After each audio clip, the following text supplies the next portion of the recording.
Division battle for the Houston Astros. A nice day, and Shane Reynolds will try to get his first win ever at Wrigley today against the Chicago Cubs. It's the finale of a two-game series. Stay tuned. The Astros and Cubs are next. Last night in Chi-Town, Jose Lima tied Mike Hampton for the league lead with his fifth victory. Astros offense chimed in with a couple of late-inning long balls to boost Houston to the 10-5 win. Today, the Astros hope to stretch another one out at Wrigley. Astros-Cubs on 51.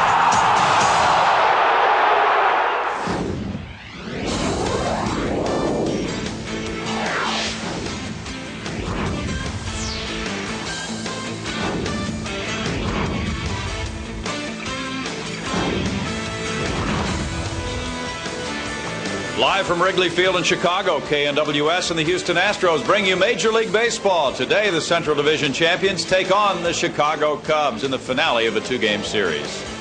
Hi, everybody. I'm Bill Brown along with Jim Deshaies. The Astros continue to roll, play good baseball on the road, and come from behind to win last night, J.D. That's the first time all year the Cubs have been beaten after they've had a lead after 6 innings.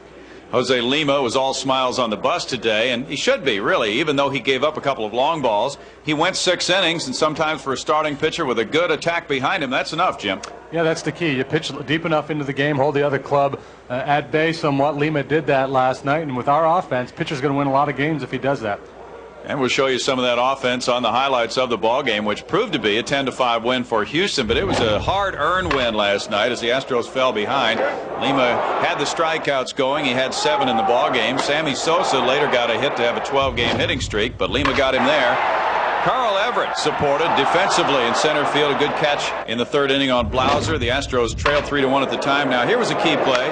Everett drives in a couple, and Moises Alou is safe in the 7th inning. This is a close play at the plate, and Scott Service thought he had him out, Jim. Well, when you're playing good baseball, Brownie, it seems like you get all the breaks. A bang-banger at the play. Scotty Service thought he had the plate blocked, but he didn't get the call. And in the 7th inning, C.J. Nitkowski came in. He got his 2nd save of the year with 3 innings. Brant Brown caught looking. In the 8th, the Astros got out the home run bats with Osmus and Biggio going deep. And this is another nice feature for not only Lima but Nitkowski. More working room in the late innings, Jim. Yeah, more working room for C.J. Good to see Brad Osmus get hot with the play. Bidge was laughing about this one after the game. This was kind of a Wrigley Field home run. He didn't get all of it, but he got just enough of it with the wind blowing out. We have a treat for you today. A youngster from Texas will take the mound for Chicago. He is Kerry Wood. He's 20 years old. He's already won a couple of games here in Wrigley Field this year. He's 2-2 overall. With a rather high ERA, Shane Reynolds is 2-2. His ERA 4.33. But Wood has a very crisp fastball and special stuff, Jim. Yeah, this is going to be a fun matchup. You get the veteran guy, the savvy guy in Shane Reynolds who really knows how to locate the ball, and Kerry Wood who can just blow you away with that heater. 340 punch-outs in 278 minor league innings. Very impressive stuff. Well, he was a first-round choice. The Cubs do not feel they've rushed him. They feel that his time has arrived, and National League hitters are going to have to deal with him. He grew up, his dad schooled him to be like Nolan Ryan in the leg kick and that whole thing, and he's followed Roger Clemens as well, so he could be another one of the Texas-born hard-throwing right-handers. Well, that's all the talk, Brownie. The baton has been passed from Nolan to Roger Clemens, and now Kerry Wood. Similar type guy, the overpowering riding fastball and the big overhand curveball like Nolan Ryan. Since we're talking about pitching, it's a perfect day to talk more pitching in depth on the field, and we'll be back to do that with a little mini clinic for you in just a moment.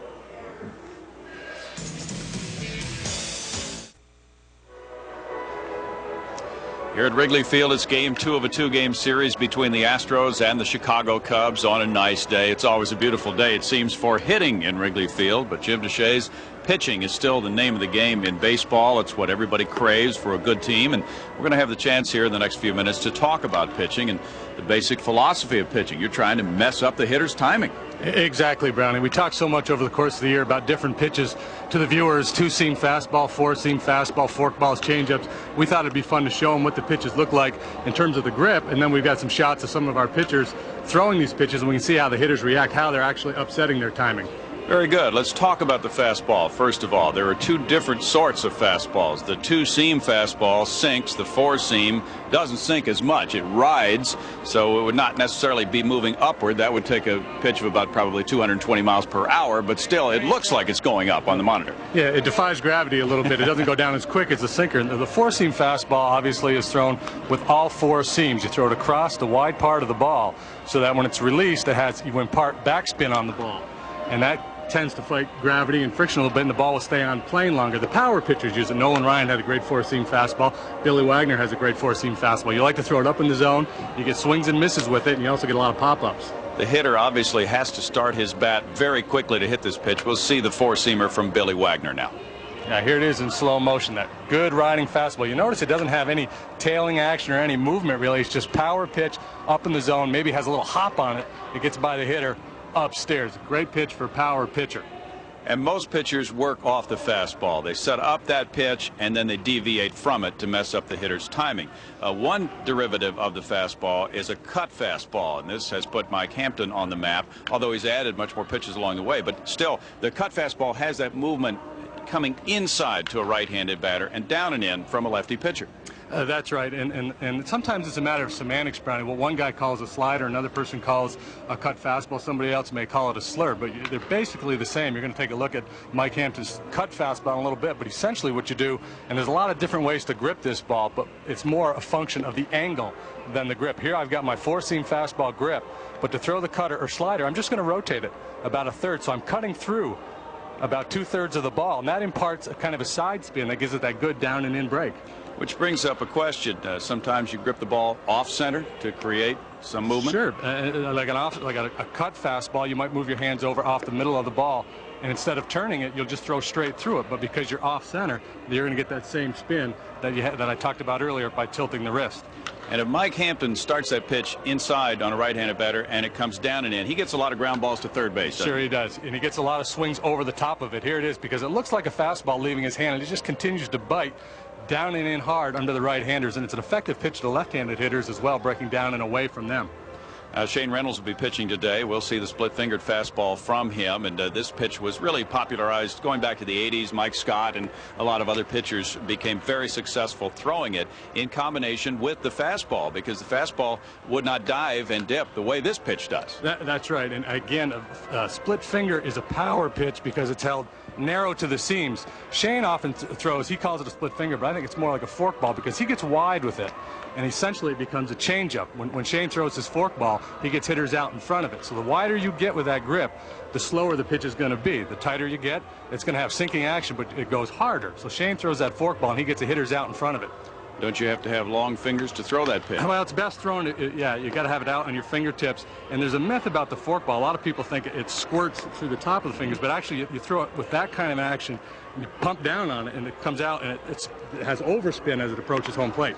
And some people will tell you, well, that action, when you pull down on the ball, might lead to arm problems. Well, there's some people, because the Giants, when Roger Craig was out there, everybody threw forkballs, and that staff had a lot of problems. But I think it becomes an individual thing. If you throw too many of them, if you throw them with bad mechanics, it doesn't matter if you're throwing a forkball, fastball, or changeup. If you're throwing with improper mechanics, you're going to get hurt. When Shane throws his pitch, it might resemble a fastball coming up there to the hitter, and then it is nowhere near a fastball. Yeah, he's got a dive bomber. He's got one of the best in the league, and there's a great look at it there. Again, like a changeup, the hitter sees fastball coming out of Shane's hand, and then the ball just disappears at the plate. So that's his changeup pitch, his off-speed pitch, as Jim mentioned. Now, Jose Lima has a different type of changeup. He grips it a different way. It's a much slower pitch than his fastball. That is the same effect, but it has a different type action, doesn't it? Right. Most changeups are choked back in the hand, whether it's a palm ball or the circle change, which a lot of guys throw. I threw mine like that, Brownie, across the four seams. Circle change because you make the OK sign there with your hand like that and grip the ball back underneath the knuckles. And the key again is you throw it just like your fastball, but because of the grip, you can't throw it as hard. Plus, it has tailing action. Tommy Glavine, he turns his changeup. He throws the circle, but he throws it across the narrow part of the seams. He gets a little bit more side spin on that ball, and it goes down and away. Lima has a great changeup. Now, that pitch would almost squirt out the side of your hand, so to speak, wouldn't it? It could. It could. You really have to stay on top of it, and then because every pitcher, every time you throw a pitch, regardless of what it is, your hand turns, it pronates. And here's Lima here with that good changeup. He wants to start it mid-thigh, knee-high, and then let it dive out of the zone. More times than not with a changeup, you don't want to throw it in the strike zone. That's one of the myths in pitching. Everybody says he's throwing his changeup or his breaking ball for strikes.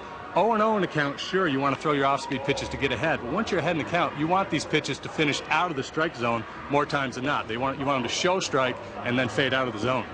Another pitch that most big league pitchers have mastered, it's a staple for them, is the two-seam fastball. It sinks, it has movement. This is very good for getting ground balls. Right, unlike the four-seamer, it's thrown, show you the narrow seams there. And what most pitchers do, and again, there's a ton of different grips for this, but you want to hook one seam with one finger. This finger I'm going to keep off a seam so that when I throw it, this finger here is pulling hard on that seam, and that's going to impart this kind of spin, and it's going to get the ball moving down and away, sinking, and at least tailing, if not sinking.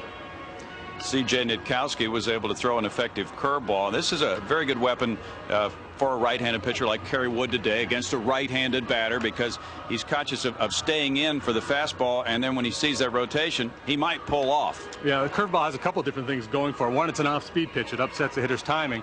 And two, if you're a lefty throwing it to a lefty, you start it at him and break it away from him. It's tough for the hitter to stay in. And a lefty, say, throwing to a righty or vice versa, you like to backdoor the curveball. What we mean by that, you show it outside, you hope the hitter gives up on it, and then it breaks over the outside part of the plate for a called strike. Is your release point different for a curveball than it would be for a fastball? Well, most pitching coaches teach to try to throw every pitch from the same angle, from the same slot. The key to a good curveball is you really want to be out in front with the pitch. If you throw the pitch with your hand back by your ear, it's going to hang. You want to have it out in front of your face when you deliver it and really pull down hard to get that good biting action. We saw that last night from C.J. Nitkowski. He bounced it up there, and sometimes that's what a pitcher wants to do. Yeah, if you're ahead in the count, the hitter's expanding his strike zone. In slow motion, we have a lot of time to look at it, but in real speed, he doesn't have much time to make an adjustment. Here, he kind of throws that backdoor curveball. He starts it away and breaks it over the outside part of the plate. So now, when you've looked at all these pitches and you're a major league hitter, you can be thoroughly confused, can't you? Oh, yeah. The pitchers have a lot of weapons, Brownie, and the guys that can command 2, 3, sometimes even 4 pitches are the great ones. You talk about a guy like Maddox. I mean, he keeps it real simple, but he has the ability to throw sinker, rider, cutter, straight change. I mean, he's got all the weapons. Now, sometimes you get to a pitch in a major league game, and it has such drastic late movement on it. You look at it and you say, I'm not sure what that was. And that happened with us with Curt Schilling the other night. Yeah, this is fun, Brownie. I don't know. I have no idea what this pitch. Sometimes in the course of a ball game, the ball will get a little scuff on it, something, a little scratch, and it'll have unbelievable movement. You can't do that with the normal baseball. Now, Curt said it was a split-finger pitch. Most split-finger pitches go down.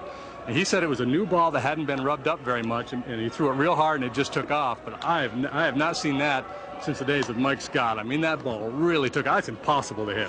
This was really fun, and it had to be fun for you to see all these ugly swings from the hitters on this segment. It was fun to talk about pitching and not give up any runs, Brownie.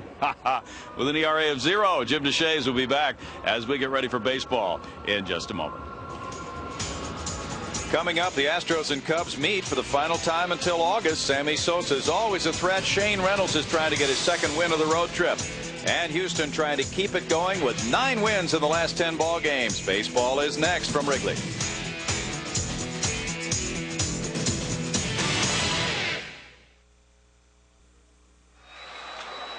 Here at Wrigley, it is a nice warm day. The Cubs have played well here at home. They're 11-6 so far this year. Nice crowd assembled here for the Astros and the Cubs, and we'll check the Astros starting lineup for you.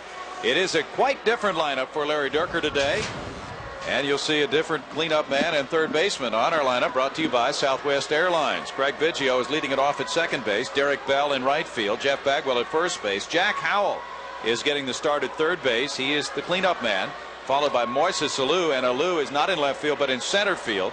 Dave Clark, the former Cub, gets the start in left.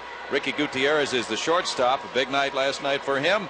Brad Ausmus also had quite an evening last night, and Shane Reynolds is on the mound. Kerry Wood was a non-roster pitcher this spring because he was only drafted in '95 in the first round. He's 2-2 with a 5.89 ERA, Jim. 20 years old in the big leagues. What a bright future this guy has, Brownie. He certainly does. He'll strike out a lot of hitters, 25 in 18 innings so far. He might need a few plays behind him. And the Cubs have a defense of Rodriguez, Brown, and Sosa in the outfield. Ori, Blauser, Morandini, and Grace on the infield. Morandini made a couple of errors last night. Wood and Martinez are the battery mates, with Craig Biggio getting this game underway now. The umpires are Jerry Meals, Terry Tata, Jerry Davis, and Wally Bell. Biggio was hitless until the 8th inning when he hit that home run last night. He went 1 for 5 in the game. It was his 3rd long ball of the year. He's driven in 13. His batting average is .315. He's on a 5-game hitting streak. And whoa, that one hit the umpire right in the mask. What a way to start a game as Jerry Meals gets a fastball from Wood right in the mask.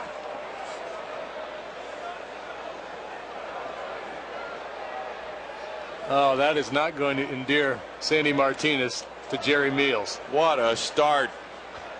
1-0 the count. Biggio, of course, had the barrel of the bat right in front of Martinez, and evidently he just lost vision of the pitch. It's 2-0 now. That gives you an idea of the life on Kerry Wood's fastball. You Whoa. go by the hitter, the catcher, the umpire in the mask. You talk about a wake-up call at 1:20 in the afternoon. Biggio takes a strike. It's 2-1. Biggio trying to work the count here. The rap on Kerry Wood is that if he does struggle, it's with his command. Can work him for a few walks.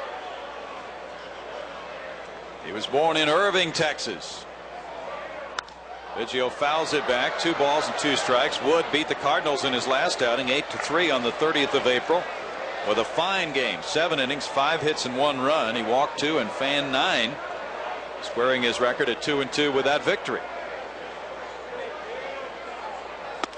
Biggio didn't come close to getting around on that high heater. There's a strikeout for Wood to open the game. Pretty impressive because Biggio's a good fastball hitter. The ball just explodes at home plate. Biggio's the first out. Wood now moves on to Derek Bell. Bell is leading the league in hitting at .403. He's on a 5-game hitting streak, and he's 12 for his last 24 during that stretch. It's a good low fastball for strike 1 to Bell. Derek has gone deep 6 times. He's driven in 28 runs. Last night he had 1 hit, a key hit in the 7th inning to tie the game. Breaking ball, and it's 0-2. Oh, that classic fastball breaking ball combination. He's already shown you what he has. He does have a changeup, but I don't know how much he'll use it. Bell fouls the fastball. No balls and 2 strikes. First Wrigley Field start was April 18th against the Dodgers for Kerry Wood. He beat them 8-1 for his first major league win. So he has pitched a couple of really outstanding games here in his home ballpark. Curveball strikes out Bell. Oh, he looks good.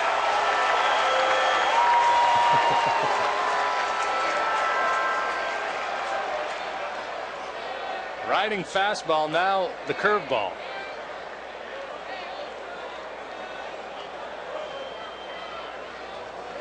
At home 2-0, a 0.75 ERA. On the road 0-2, a 15.63 earned run average. Started the year at Iowa. He was purchased April 12th by the Cubs. He doesn't turn 21 until June 16th.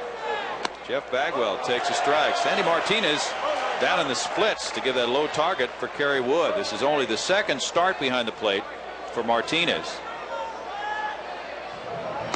Bagwell takes a high breaking ball. Jeff had a single and a walk last night.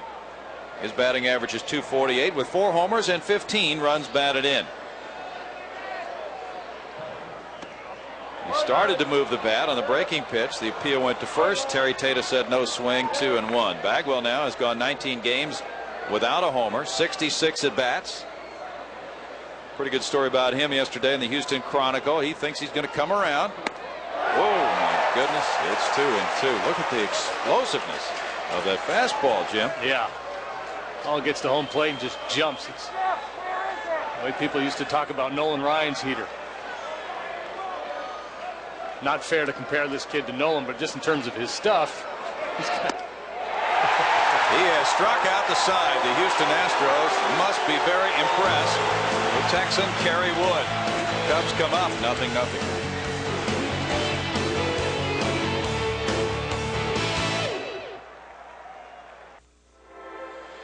The Astros went out quickly, and there's a lot of breeze remaining from Kerry Wood striking out the side. Now the Chicago Cubs starting lineup, and it's brought to you by Southwest Airlines. It is Brant Brown in center field, Mickey Morandini, the second baseman, Sammy Sosa is the right fielder with Mark Grace, the cleanup man, at first base. Henry Rodriguez is the left fielder, Jeff Blauser the shortstop, Sandy Martinez the catcher, Kevin Orie at third base. Kerry Wood has really set the world on its ear with his first inning in this game. Brant Brown had a 3-run homer last night. He faces Shane Reynolds, who's 2-2 with a 4.33 ERA, coming off a good win in Philadelphia, Jim. Yeah, he pitched good in the rain in Philadelphia. He's really struggled here at Wrigley Field.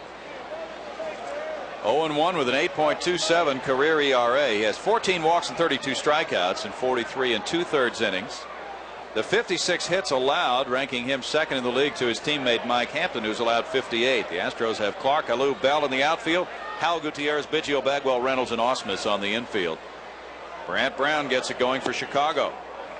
There's ball one to Brown. He too is making quite an impact in the early days of '98, hitting .338 with 3 homers and 13 runs batted in. His 3-run homer last night, windblown off Jose Lima. 1 ball, 1 strike. He was jokingly referring to that in the paper today. He said, well, it was smart hitting. Hit the ball up in the breeze and let the breeze take it out. He fouls that back, and it's 1 ball and 2 strikes. Shane showed us some different wrinkles last time out when he beat Matt Beach and the Phillies on Friday night, giving up 7 hits and 3 runs in 6 innings. Against the Cubs in his career, he's 5-3 with a 4.30 ERA. He was throwing some cut fastballs in that game. That one's in the dirt. 2 balls and 2 strikes. Seems he's picking up all kinds of tricks as he moves along in his career, Jim. Well, sometimes you have to be creative out there, and apparently he was having a hard time with the grip on the forkball in the rain. So he threw more curveballs and more cutters. Today it should not be a problem. Although there was a report of a fast-moving front approaching this afternoon. Swing and a miss. Brant Brown is down on strikes. It's interesting to contrast the 2 pitchers and the way they're working in this first inning. And Kerry Wood, it's power. Hard fastball, biting curveball. With Shane, it's guile. Good location. Gets him in a count where he thinks he's going to get a fastball, and he throws him the forkball. Fools him completely. Mickey Morandini is next. Morandini's hit .350 over his last 17 games. He tops that breaking ball for strike 1. Mickey came over with a good glove from Philadelphia. Is hitting .296, 2 homers, 19 runs batted in, giving quite a bit of offense. He had a 41-game errorless streak that was snapped in the series against the Cardinals. And that was his 8th errorless stretch of at least 30 games. Well, last night's game uncharacteristic for him with the errors. 1 ball and 1 strike to Morandini. Last year he had only 15 runs batted in at the All-Star break, and he already has 19. Strike makes it 1-2. Nobody for the Phils did anything before the All-Star break last year. Isn't that the truth? The big cloud hanging over Philadelphia. Yes, there was. And over Chicago for a while. He went around and struck out, and Morandini is glaring at the home plate umpire, Jerry Meals, for that call, and boy is he going after Jerry Meals. Meals is not going to tolerate too much more after getting that 94-mile-per-hour fastball on the mask on the first pitch of this game. Boy, and Riggleman started to come out, and Jerry Meals, you could read his lips, and said, don't come out here.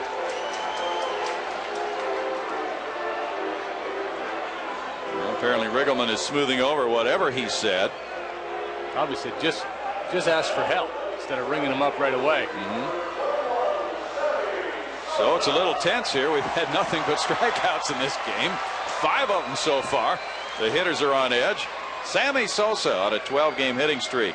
Checks in at .352 with 7 homers and 20 runs batted in. Fastball moves in for strike 1. Let's have a pool, Browning. The first player to put the ball in play. All right. Let's see. Well, Sosa strikes out a lot, of course, but with that .352 average, he could put the ball in play. Might be the second inning, though. No balls and 2 strikes. Wow, did you see the movement on that pitch from Shane? I like Jack Howell right about now. Yeah, this is fun to watch. This is great action. Yeah, that's a fork ball. Good down action, a lot off it. Sosa's hit .435 during his 12-game hitting streak. Now he backs away. Sammy making much better contact this year. He's 5th in the league in hits. Batting in front of Mark Grace seems to agree with him. Sammy's one of those guys, once you're ahead of him like this, you really feel like you should strike him out. That was good movement there, but the pitch just off the plate. 1 ball and 2 strikes.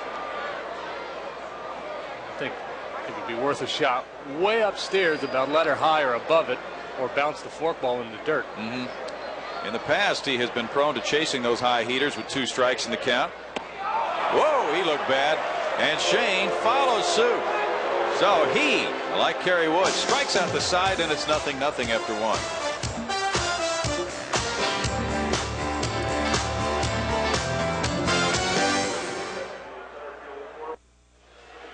Back at Wrigley, pitchers 6, batters nothing. Sales representatives are ready to take your order for Fuller mini season ticket options now. Call now. Find the plan for you, 713-799-9567. Jack Howell is going to try to become the first man to make contact in this game. His batting average .250, no homers, and 3 runs batted in for Jack. There's the high heater from Kerry Wood. He checked his swing on appeal to Wally Bell at 3rd.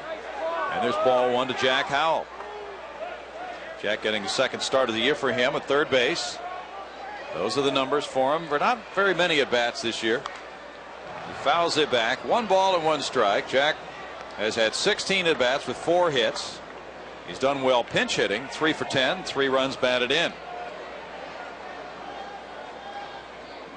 When he was with the Padres, he was a .235 hitter against the Chicago Cubs. That is flashing back several years.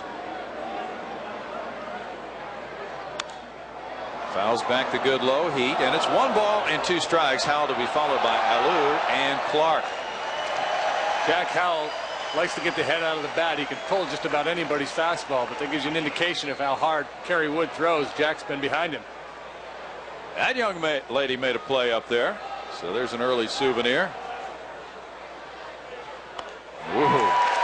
There is 4 straight strikeouts for Kerry Wood to open this game. This is amazing.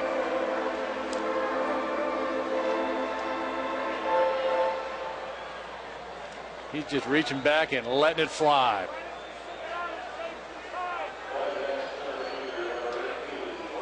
Jack Howell is number 4 for Wood. Moises Alou was hitless last night. He was 0 for 4 with a walk, but he scored a couple of runs, and he was robbed on a line drive into the ivy by Henry Rodriguez in left field. First time up last night. There's strike 1 on a breaking pitch. Moises is 9th in the league in slugging, and he and Derek Bell are tied for the Astros lead in runs batted in. And he went 0-2. So you have to be aware of that heater, so you got to get it started early. We're going to see a lot of those today where hitters are trying to check the swing on the breaking ball. Breaking pitch outside. 1 ball and 2 strikes. Kerry Wood graduated from Grand Prairie, Texas High School in '95. He was a high school All-America and the Texas 5A Player of the Year. Whoa, then he comes up and in for his 5th consecutive strikeout. Wow. This is incredible stuff. He's hitting his spots too. You see Martinez showing, flashing the glove up. He wants it upstairs. And that's one of the few times this year we've seen Moises Alou get beat by a fastball. Dave Clark is going to try to make some contact here. 125 his average. Former Chicago Cub coming around again to the starting lineup, taking ball 1 on a breaking pitch. With Alou playing center, Clark gets the slot in left for this game. Hit in the air to center. Brant Brown is waiting for it. 6 consecutive outs for Kerry Wood, but Clark hit the ball in play. 0-0.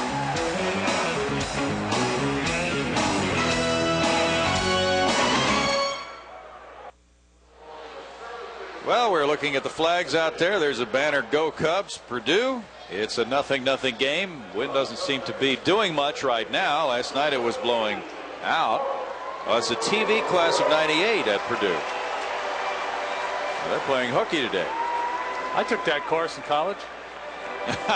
Yeah, Watch right. Hogan's Heroes and MASH every day. Stay in the dorm room. It's a pretty nice way to go. Yeah, those flags aren't showing much of an effect of the wind right now.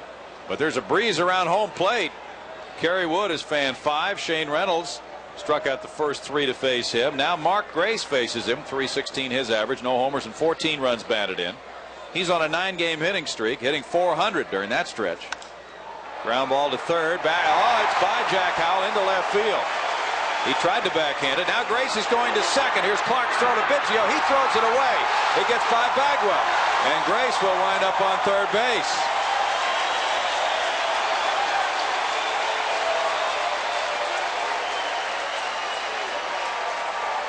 It's a hit and an error.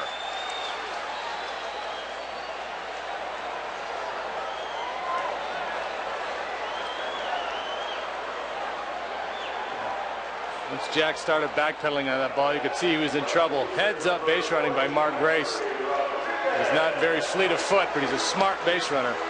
Takes the extra base and then gets third base on the overthrow. So the error goes to Clark, his first of the year. Runner at third, nobody out. The Astros keep the infielders back. Henry Rodriguez is the batter. That's ball 1 to the former Montreal Expo, who began his career in the Dodger organization. Rodriguez has 8 home runs, 20 runs batted in. He's hitting .240. Rodriguez was 0 for 3 last night. Nice stop by Osmus with the chest protector. But he had an effect in left field last night and really supported his pitching staff. Mark Clark on the mound. Alou sent one deep to the well in left. And it was robbed by Rodriguez, who slammed into the bricks. And then in the 6th inning, he went to left center on Bill Spires and took extra bases away from him with full extension. Both those plays he made because he was playing so deep. Normal left field depth, he doesn't make either of those plays. But 2 fine ones by O. Henry. He's been a nice addition to their club in the number 5 spot in the order. The count's 3-0. Fastball makes it 3-1 to Henry Rodriguez, who has not hit Shane well, with only 3 hits and 28 at bats against the Astros right-hander for his career. And he hasn't walked. Henry's the most aggressive hitter. Doesn't walk much at all.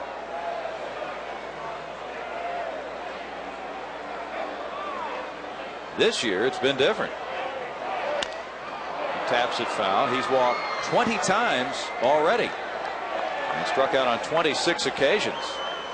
It's been a major change for Henry Rodriguez. Last year he only had 42 walks all year long with 149 strikeouts. Jim Riggleman has seen a much more selective version of Rodriguez. Fly ball to center. Alou is back. It's a sac fly to give the Cubs a 1-0 lead. Mark Grace waltzes home. Rodriguez gets his 21st run batted in.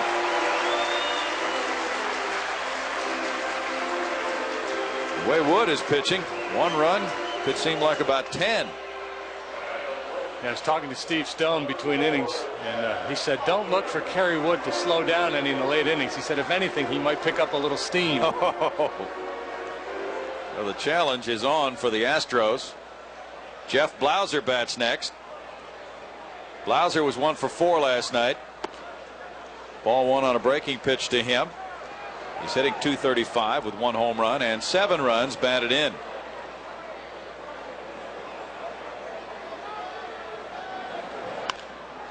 Ground ball on 1 hop. Jack Howell throws him out. 2 away. Sandy Martinez will bat next.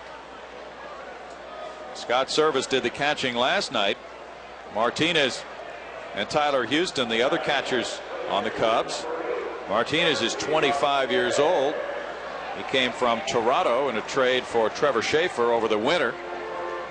Had just 2 at-bats for Toronto last year. Hit .224 at Syracuse. 2 for 6 with the Cubs. Ball one to Sandy Martinez. He's from the Dominican Republic. 2 balls and no strikes. He's seen action in 3 games, but this is only his second start behind the plate. And his first start as a Cub, April 16th at New York, he went 2 for 3, including a double, a triple, and 2 walks. 3-0.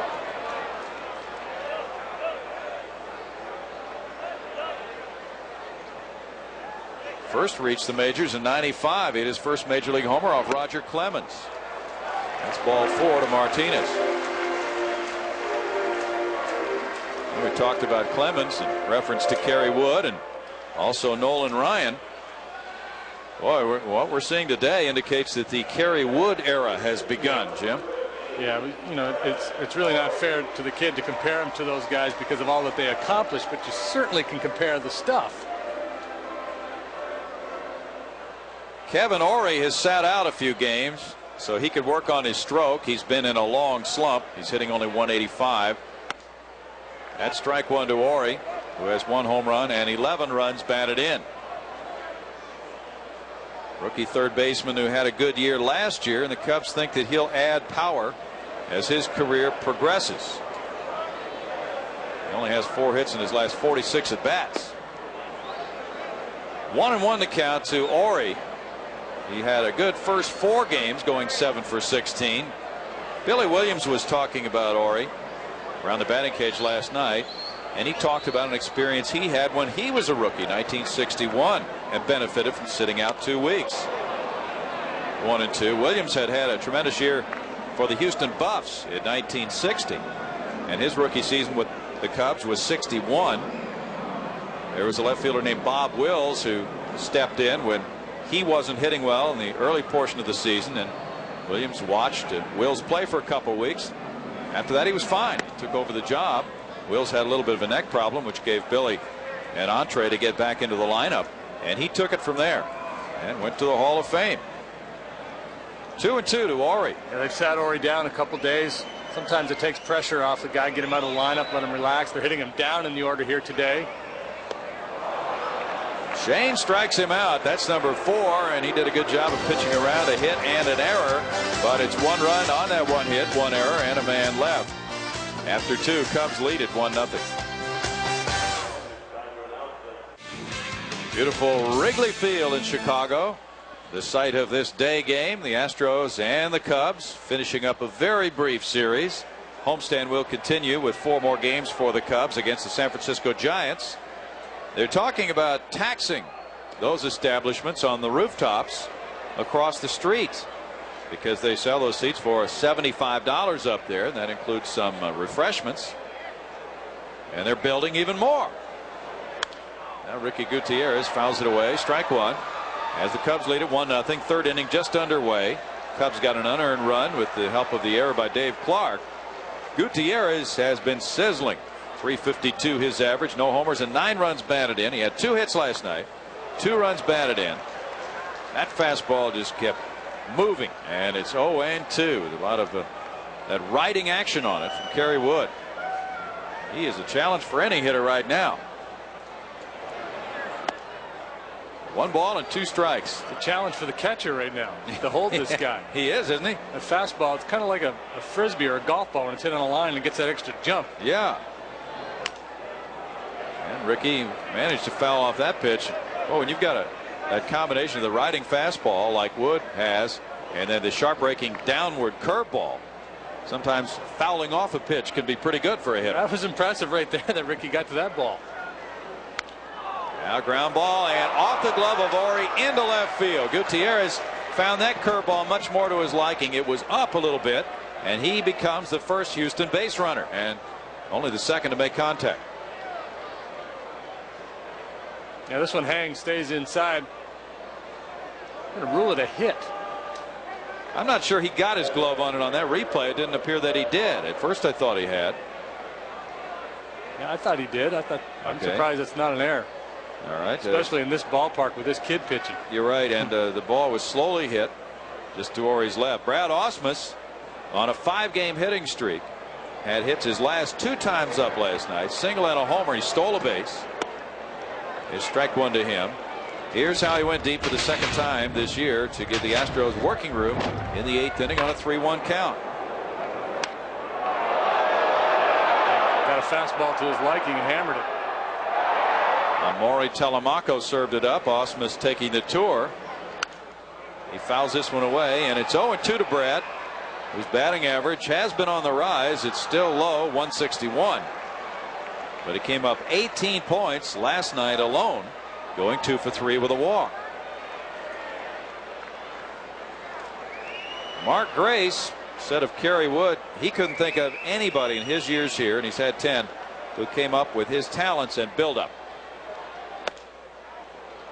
1 ball and 2 strikes to Ausmus. He took the roster spot of the injured Bob Patterson, and he made his debut against the Expos. He left the game with the Expos ahead 2-0, a couple of runners on base. They later scored and were charged to him, and he lost the game. 2 balls and 2 strikes, but this is not just a flirtation. Jim Riggleman feels that Wood belongs here, and he's willing to accept a few bad days along with some great ones.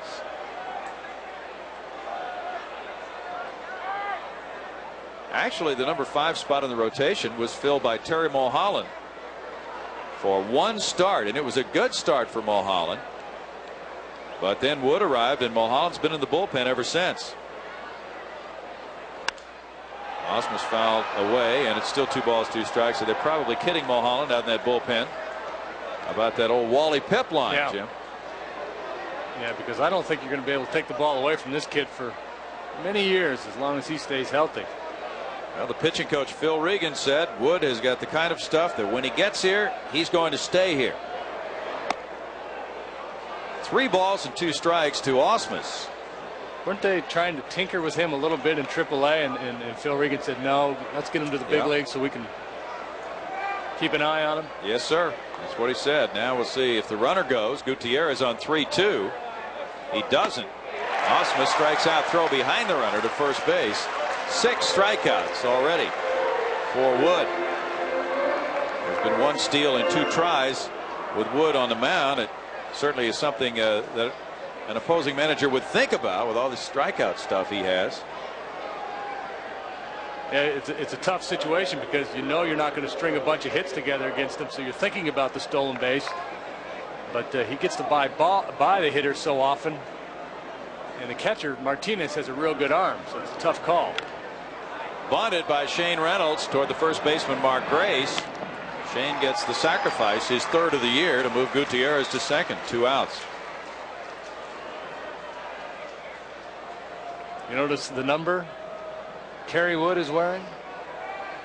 34, Nolan Ryan's number. Wonder if he asked for that reason. We'll have to check into that. Maybe the Cubs just gave it to him and thought that it fit. Yeah, seems to fit so far. Greg Biggio struck out to open this game. He worked the count to 2-2. That would be one of his missions today, to try to get Wood to throw a lot of pitches. He did a good job against Kurt Schilling, forcing him to go deep into some counts. There's ball 1. He's actually throwing 2 different kinds of breaking balls. One he gets on top of, has a good down action, and then he throws another one, looks a little bit more like a slider. Yeah, that's what they say he's added to his repertoire, the slider, to the fastball, curve, and change. A balk is called. Gutierrez drew a look from the pitcher Wood, and as he looked back, he must have moved his hands because Jerry Davis called a balk on him from second base. Well, Ricky was dancing off second, and Blauser hinted that he might tuck in behind Ricky, and I think that maybe got Kerry Wood going a little bit. Yeah, there was a little flinch there. Not much. No, there wasn't much movement at all, almost imperceptible, but umpires are trained to look for little things like that.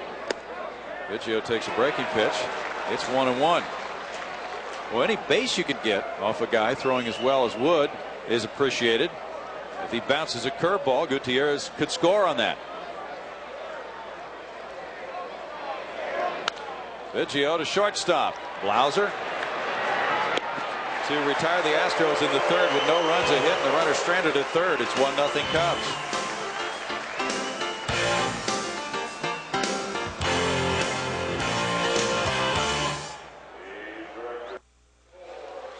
Middle of the third from Wrigley. Cubs 1, Astros 0. Memorial Day, May 25th, is Randall's Ute Baseball Day in Houston. Every Ute baseball player in Houston who wears his or her uniform to that game that day can sit in the mezzanine, loge, or upper box, or upper reserve for that matter, for just $1. There's a Ute. Yeah, he looks like a Rick Majerus type player. Here's the bottom of the third inning. Kerry Wood's the batter. He already has a hit in the major leagues. There's strike one to Wood. He was a .276 hitter in the minors. He's 1 for 7 in the majors with an RBI. And he got that hit in an outburst off Hideo Nomo when the Cubs got 8 runs in the first inning. That was the first Wrigley Field start by Wood. No balls and 2 strikes. He drove in a run and scored a run when he reached off Nomo. He's so young. Hasn't learned how not to hit yet. You're right. It's 1-2 to Kerry Wood. Shane gets a foul ball. Still a ball and 2 strikes. The original plan was to keep Wood in the minors for a few more months. But he just really knocked the Cubs out this spring. They had injuries to Kevin Foster and Bob Patterson, as we mentioned. Foster at some point fairly soon, a few weeks from now, might be ready to rejoin the pitching staff. The Cubs right now are carrying 12 pitchers, and they made a trade last night for Don Wengert of San Diego. Strike 3 call. Shane has 5 strikeouts. A tough day for him that now he's seen how much stuff Wood has. He's given up an unearned run and probably thinks he can't allow too much more the way things are going here, Jim, for a while anyway. Yeah, that thinking definitely enters your mind when you're on the mound and you're facing a guy who's really got it going. And I'm sure Wood's thinking the same thing watching Shane Reynolds pitch, realizing that he's got to be at the top of his game to compete with Shane. Good point. Brant Brown struck out in the first inning. Lance Johnson still out with an injury. Brown drops one down. Shane barehands throws, and it's in the dirt. He would have been safe anyway. Off the heel of Bagwell's first baseman's mitt, Brown, the leadoff man, bunts for a single.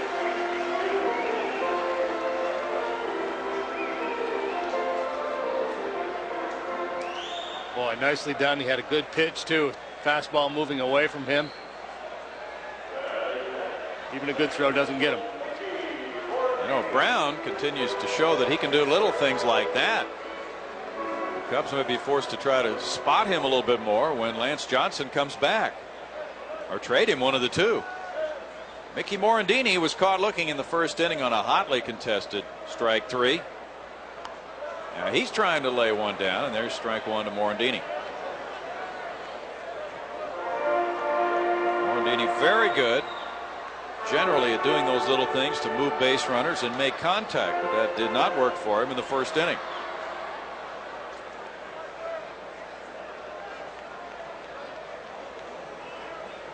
Shane Reynolds, the opening day pitcher again this year, got a no decision against the Giants. Then he won his second start over Darryl Kyle and the Rockies.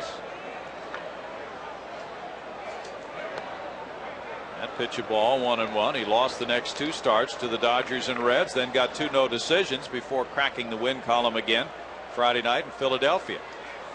You talked about the rain in that game, Jim. It was a very, very strong, heavy rain throughout the evening. And Shane showed quite a bit of being able to last 6. Good pitch, makes it 1-2 to Morandini. Shane has worked 6 innings or more in 6 of his 7 starts, including his last 4 outings. But he has not had success in his career here at Wrigley.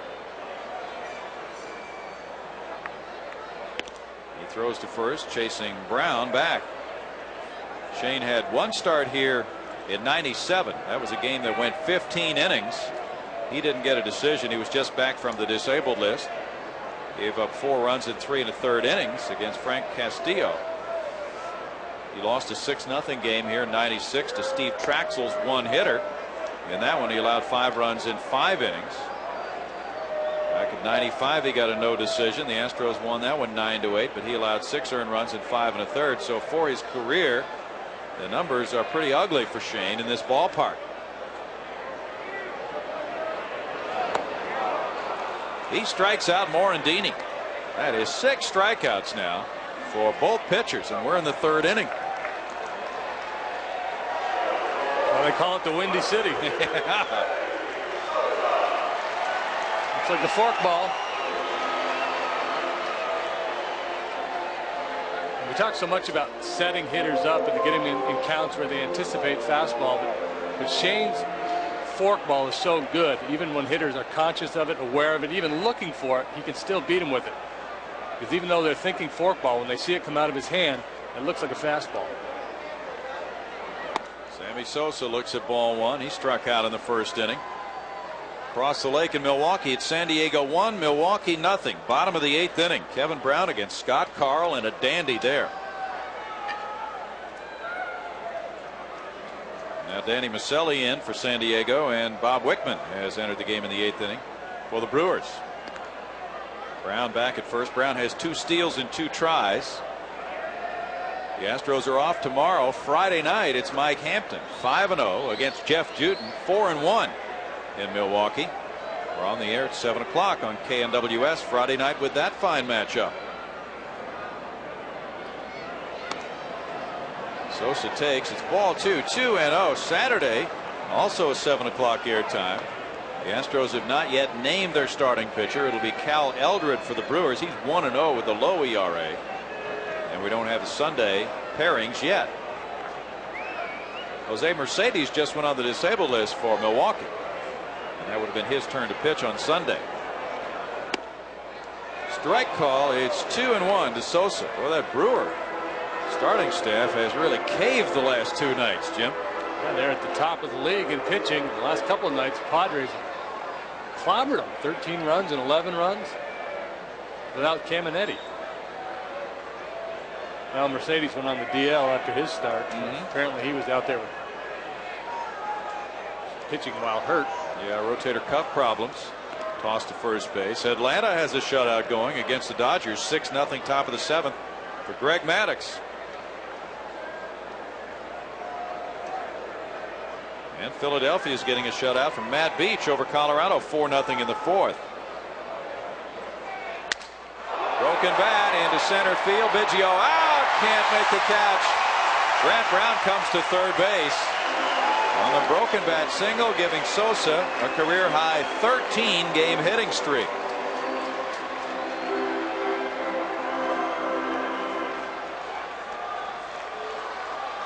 Biggio almost got it. Got in on his hands real well. Hit it right on the label. Sammy's so strong he's able to muscle it out there. Bidge just misses.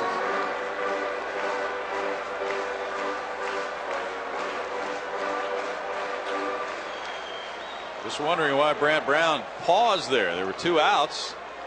Biggio catches the ball. The inning's over anyway. Now here's Mark Grace.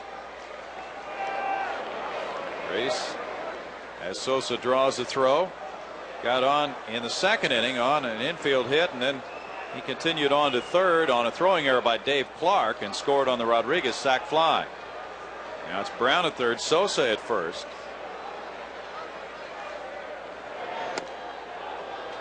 Ball 1 to Grace. Grace has worn out Shane Reynolds.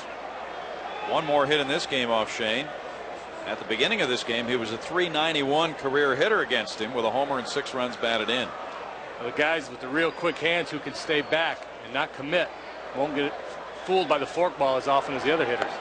See how well he takes the pitch. Just by the way he takes it, he can take a longer look at it because of his quick hands. Now 2-0 on Grace. If you're Shane Reynolds, you're trailing 1-0 in the 3rd inning. Would you rather not give in to him and face Rodriguez with the bases loaded here? Yeah. Okay. Yeah, I would try to paint the corner with a fastball. If he's going to hit me, I'm going to make him hit a real good pitcher's pitch. I'm not going to throw him a fastball down the middle on 2-0 and hope for the best. I'm still going to try to make real good pitches, and if I lose them, then I'll go after Rodriguez.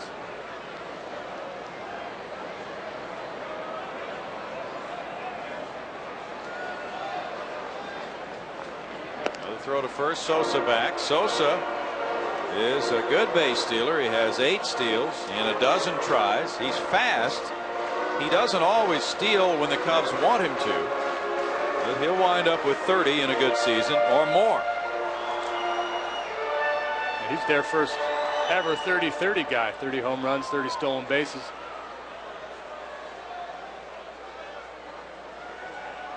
Bagwell's holding him. It's a 1-0 lead for the Cubs here in the third. Glad you could spend part of your afternoon with us here on 51 KNWS.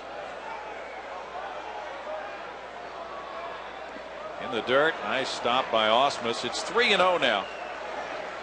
Well, it really helps to have an Ausmus behind the plate. You hope that Grace might be able to chase one of those pitches, but if not, the runner is not able to score from third anyway. Now he's hitting .417, including his hit in this game against Shane, and the count is 3-0. So you can't like your chances there if you're Shane. And he walks it. Pretty good discretion, you'd have to say, Jim, under the circumstances. Yeah, I think he just decided, and that's not to say that Henry Rodriguez can't hurt you, but I think he felt, because of the nature of this game and the way Kerry Wood is pitching, that he doesn't want to give up that run on third, and he's got a better chance of preventing that one run by pitching to Rodriguez as opposed to Grace. Now Rodriguez has the bases loaded here, 2 outs. Rodriguez drove in the first run with a sac fly to center. As we mentioned, in his career, he is 3 for 28 against this Astros right-hander.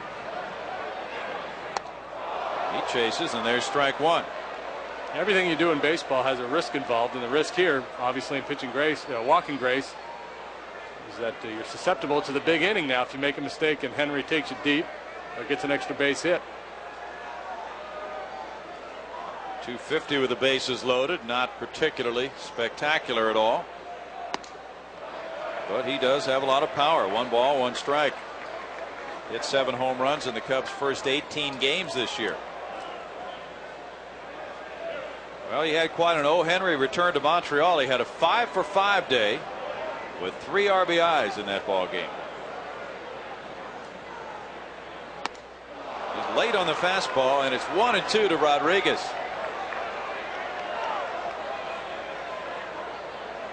He whiffs a lot. Last year, 149 times. And he was looking for an off-speed pitch there, wasn't he? He was. He really got fooled by the fastball. Brown, Sosa, and Grace all on here in the third. Strike 3 on a fastball, and Shane gets his 7th of the ball game. No runs, 2 hits, 3 left for the Cubs. 1-0 Chicago after 3.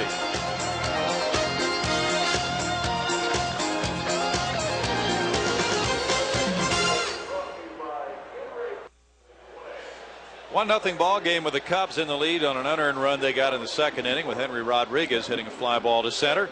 Here's our trivia question brought to you by your Houston area Ford dealers. Of the 67 players in Major League Baseball history named Williams, who had the most hits? Are you going to say Billy or are you going to say Ted? Well, let's see. Now they're trying to fool us, aren't they? Because Billy Williams is here in the ballpark, obviously. I'll go with Ted. Now, Ted lost about 4 good years to military service, or maybe 5. So he wasn't a 3,000 hit man. Here's Derek Bell taking ball 1. Bell struck out in the first inning.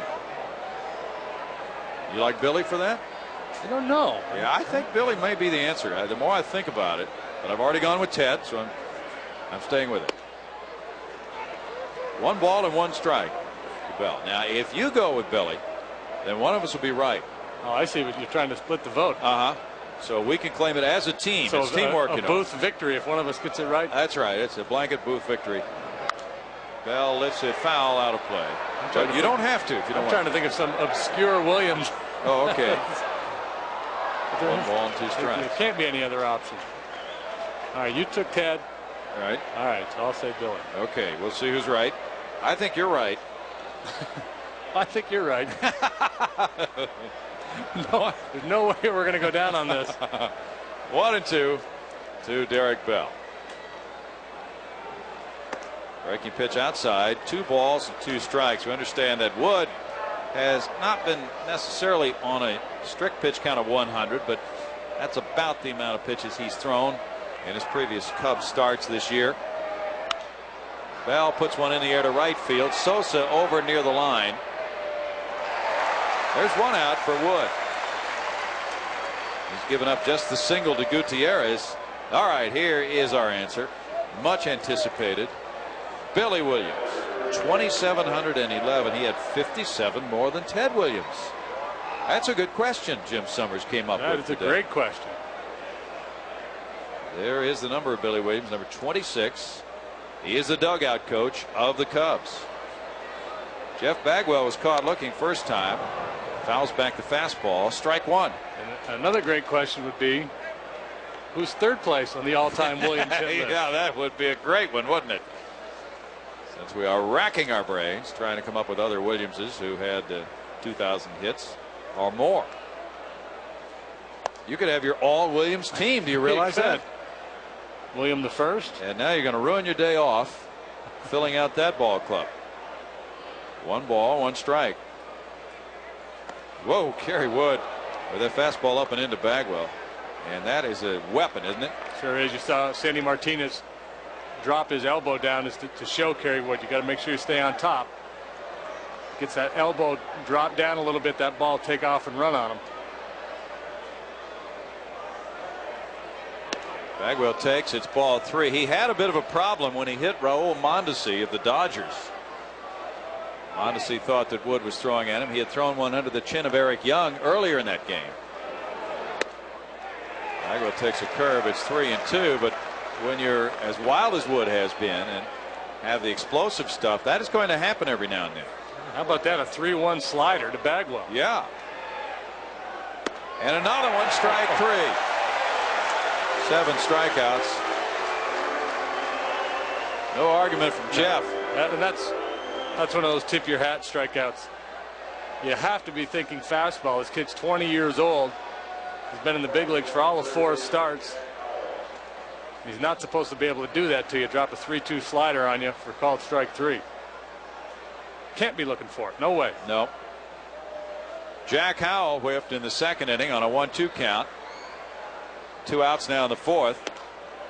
There's strike 1 to Jack. Kerry Wood's season debut was for the Iowa Cubs against Nashville April 7th. He won that one and had 11 strikeouts in 5 scoreless innings. Obviously those hitters at AAA were overmatched. He's got the kind of stuff when he's on, he's going to overmatch hitters at any level. What you hope to do is get him when he's not on his game, draw some walks, pick up a couple clutch hits, maybe run the bases a little bit. Well, his first year as a pro was 96. He was at Daytona, had 136 strikeouts in 114 innings. Oh, 2-2, and he has some DL time that year with a sore elbow. Last year, he divided the year between Orlando and Iowa. He had 10 starts at Iowa, so he's had a total of 11 AAA starts, and so far no walks in this game and 7 strikeouts. That's number 8. In the middle of the 4th inning, the Cubs lead it 1-0.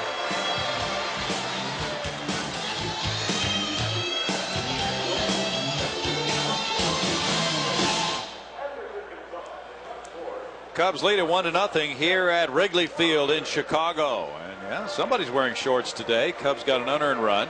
We'll take a look now back at what has happened on this date in Astros baseball history. Brought to you by Sonic. May 4th, 1969, the Astros set a National League record with 7 double plays against the San Francisco Giants.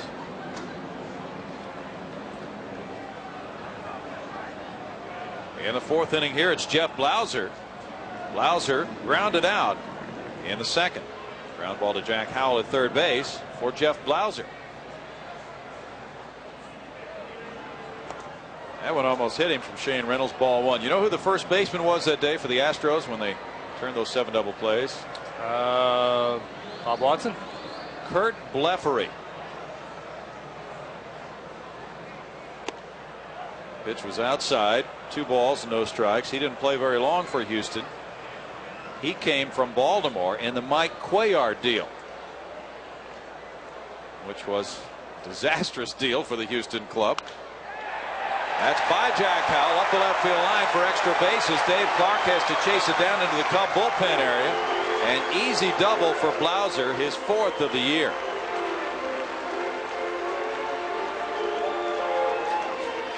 Blauser has had a low slugging percentage of .314. This will help a little bit. Yeah, he's normally one of the better slugging shortstops. A lot of extra base hits. Here's a fastball over the middle, pulls it right down the line.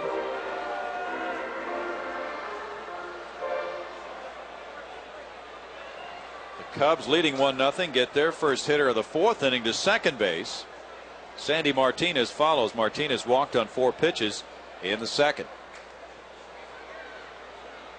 Now he backs away from the plate.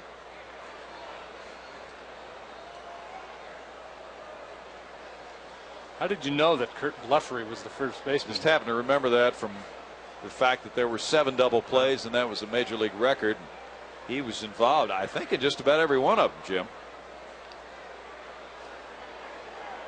And he was normally an outfielder, so it was a rarity that he played first base.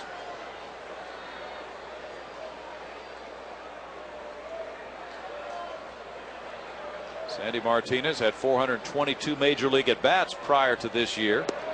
He's showing bunt, taking ball 1. Ori's on deck. Cubs have a lot of games at home in the first half of the season. They've just begun a stretch in which they have 33 out of 50 here in the friendly confines. That means they will be a traveling club in the second half of the year. They don't play that often within the division in the first half. Fly ball right field, Derek Bell. Blauser will tag at second. Bell will fire into third, and Blauser will hold with that 1-hop throw to Jack Howell. Martinez fails to advance the runner. That's the first out, and Kevin Ori will be next. Bell was able to get behind that ball, and Blauser seemed to know all along that that wasn't going to be a good move to try to move over, but he was hoping to draw a bad throw that might have eluded Jack Howell. Wind is blowing in slightly from right field, almost negligible. Ori struck out to end the second inning. He's been doing some extra work with the hitting instructor, Jeff Pentland. Even came in on the off day to do extra hitting. He grounds that one foul, strike 1, and Jeff Blauser was here as well at Wrigley Field. In fact, they didn't have anybody to shag balls. And you know those people they have out across the street, across Waveland and Sheffield, who are always waiting out there for home run balls. One of those guys happened to be hanging around the park on the off day Monday, and they asked him to come in and shag for them. That was a nice little treat for that fan. Probably showed up thinking there was going to be a ball game that day. Yeah. Why would you come to catch home run balls on a day off? I have no idea. Yeah, this is such a baseball shrine. Maybe people just feel they have to come here every day.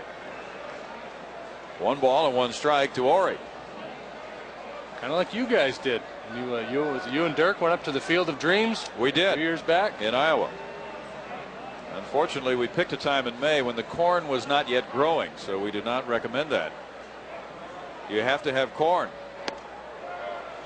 1 ball and 2 strikes. That's in Dyersville, Iowa, and it is not close to any major city.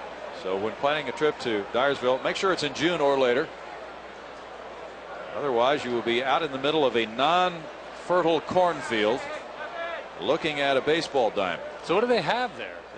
They just have a little concession stand area where you can buy some T-shirts and mugs, and the ball diamond. That's about it. Strike 3 call. Ori is caught looking. Shane has 8 strikeouts. Well, that was a great pitch. It was, wasn't it? Sure was. Looked like Ori was protecting against an off-speed pitch. You see Brad sitting on the outside corner, and Shane just paints the outside part of the plate. Boom. How could you make a better pitch than that? Brad set up, he hit the target, had some movement on it, or he apparently thought it would be outside. That was a borderline pitch. But when you're behind in the count like that, it's a pitch you probably have to at least try to foul off. Kerry Wood with a big cut. Strike one. He was caught looking. He has gained 20 pounds since he signed with the Cubs in '95. You know, there were 9 Texas high school pitchers who were first-round picks between 1980 and 1990, and none of those has really gone on to become what you would term a quality major league pitcher. So Wood is trying to go against the grain recently. Ground ball, Bagwell, and to Shane Reynolds. Nice play by Jeff to back up and get the hop. And the leadoff double is wasted by the Cubs. No runs a hit. Blauser stranded at second. It's 1-0 Chicago after 4.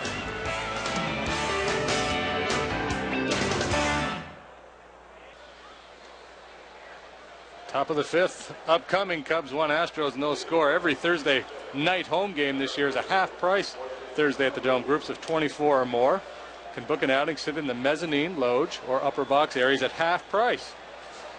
Upcoming games on Thursday include appearances by Mark McGuire, Frank Thomas. That man will be there.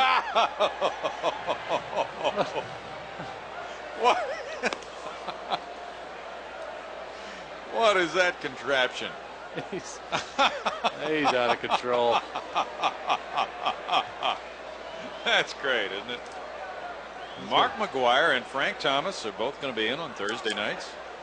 Yeah. So tape Seinfeld and come on out to the Dome. Oh, yeah. Forgot about that. And see, that'll be. Yeah, and we're going to blow the ending for everybody anyway, so they're not going to want to watch it. That's true. By the time of this road trip ending on Sunday, you'll already know the outcome. So you'll be able to come to the ball game. Moises Alou struck out in the 2nd inning. One of 8 strikeouts for Kerry Wood. There's strike 1 for Wood. He leads it 1-0 here in the 5th. He's almost unhittable when he can throw that breaking pitch over like that. And then the fastball follows up, and he hits the spot of the outside corner for an 0-2 count. This guy could be Rookie of the Year. Add him to the list. Strike 3. 9 strikeouts for Wood. That's 3 in a row. At least not today. He's not this raw kid who's just firing it up there. I mean, he's got a clue. He's throwing his breaking ball for strikes. He's hitting his spots with his fastball. I mean, this Astros lineup is one of the best in the game, and he's just buzzing through them right now. Alou is whiffed twice. Now Dave Clark will try for the 2nd time. He made contact in the 2nd inning. Fly ball to center field. There's the big hook for strike 1. 4 of the 9 strikeouts have been called for Kerry Wood. They're hanging K's out there. Wow. 0-2. This kid is phenomenal, isn't he? He's 20 years old.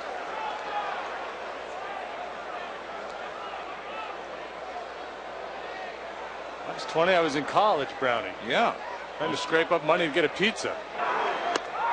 Wow. Look at this guy. That's 10 strikeouts. 5 of them called.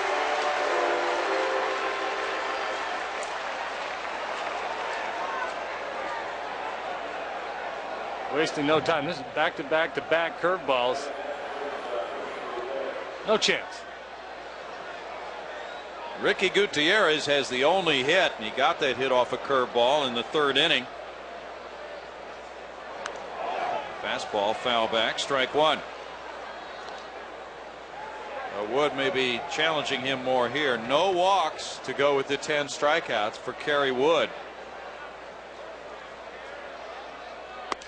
Apparently he's just going to go raw heat after seeing Ricky hit his curveball for a ground ball single first time up.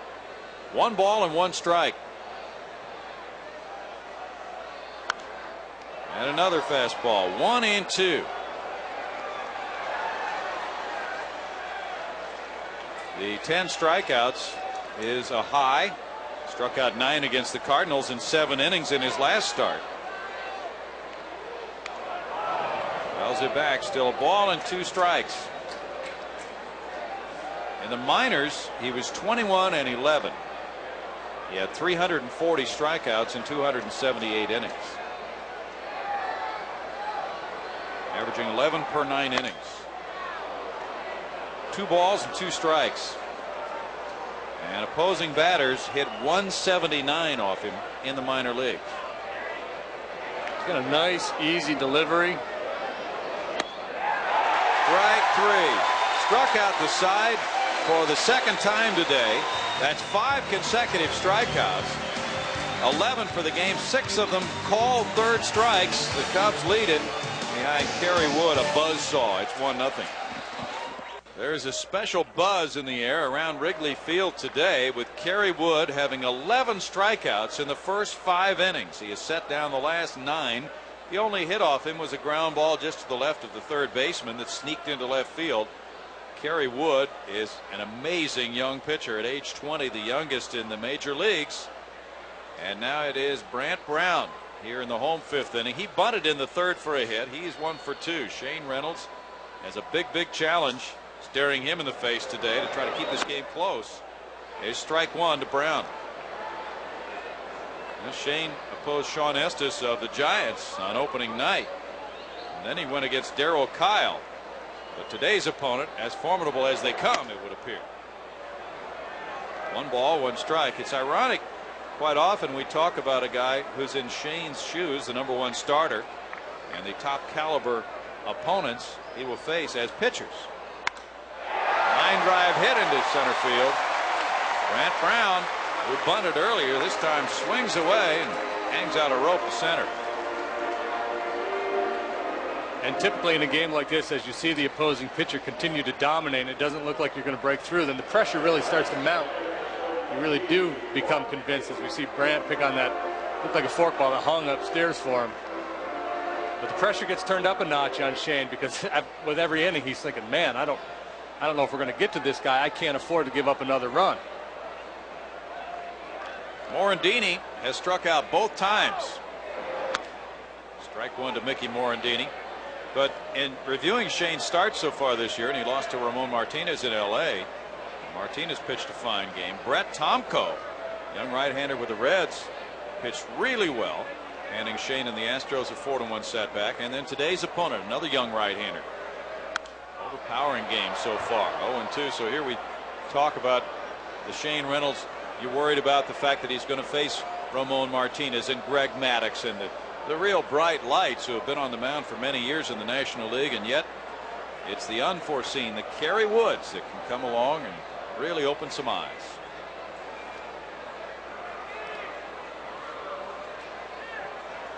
Speaking of Maddux, Atlanta and Maddux shut out Los Angeles 7-0. 1 ball and 2 strikes to Morandini. Well, I would recommend all the rotisserie geeks out there to take a flyer on Kerry Wood. Make a very quick acquisition tonight if you can still claim him. Double play depth on the Houston infield. Morandini takes one just off the plate. 2 balls and 2 strikes to Mickey. Pretty good pitch by Shane. Jerry Meals has been aggressive. He's kind of gotten into the flow of this game, and that happens when you've got 2 pitchers that are pitching so well. The strike zone usually gets a little bigger. I'm surprised that wasn't called a strike. It's 3-2 now with Brant Brown on at first and nobody out. Morandini has not made contact in this game, so will the Cubs send Brant Brown? That's the question at the moment. Another run could really be big for them. I'd send him, because I think if he gets a fastball, he'll make contact. If he gets a forkball, he might swing and miss, but that's a chance to steal a base on the forkball down. Shane checks him with a throw. The Astros have allowed only 6 stolen bases in 17 tries this year. Sammy Sosa's on deck. Sosa stole a base last night. Brown's going. Bouncer back to Shane. He gets it to Ricky Gutierrez, and then it's easily a double play. But it was that lead runner, Brown, that required the quickness on the part of Shane. Well, it was a comebacker, but he still had very little time to get the throw on to Gutierrez to get Morandini, Jim. The same thing happened in last night's game with Jose Lima. The runner was going, and he got the ball late at second base, although there was some dispute in that. Here Shane really quickly, and Ricky does a nice job getting out of the way of Brant Brown so he can turn the double play. Very nicely done.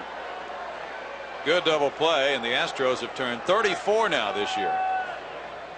Sammy Sosa singled in the third inning. He's 1 for 2.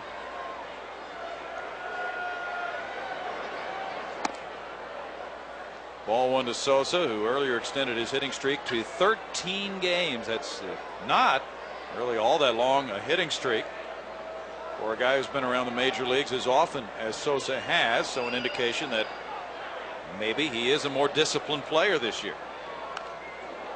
Fouls it away. It's 1-1 to Sammy Sosa. I really think he's benefiting a lot from Mark Grace hitting behind him. You know, when they first announced they were planning to do that, a lot of baseball fans just kind of shook their heads over it, but it appears to be working very well. Sosa has much more power than Grace, and a lot of folks figured that that was the opposite way to go about things. But they had tried it the other way, and you know, Mark Grace would drive in a fair number of runs, not as many as Sosa. This could really help Sosa if the leadoff man, in this case Brant Brown, is on base a lot. And Morandini has a good year in front of him as well. It gets Sosa more strikes to hit. He strikes out, and Shane continues to have a high strikeout game himself. That's his 9th. After 5, it's 1-0 Cubs.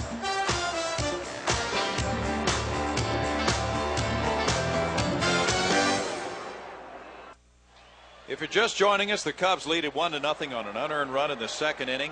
And the story of the game has been Kerry Wood with 11 strikeouts. Here they are.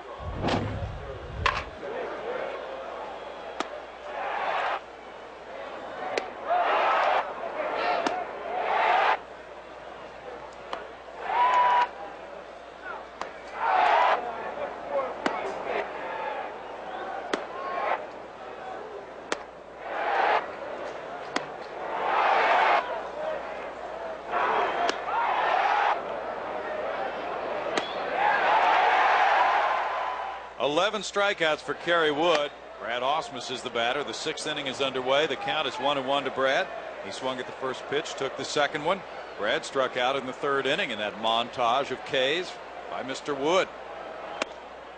Fastball is called a strike, and it's 1-2. Shane Reynolds will follow. Craig Biggio due up 3rd in the inning. If Ausmus can reach, Reynolds would have a chance to bunt him over.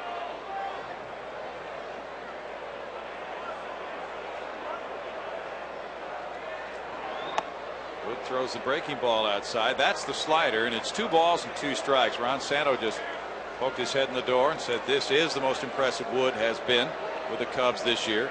Better command today. Ausmus to Morandini. A guy like Morandini could almost go to sleep. That's the second opportunity he's had.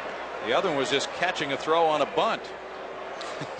Yeah, a lot of Ks on the scorebook, a couple of fly balls, a couple of ground balls, and that's it. Boy.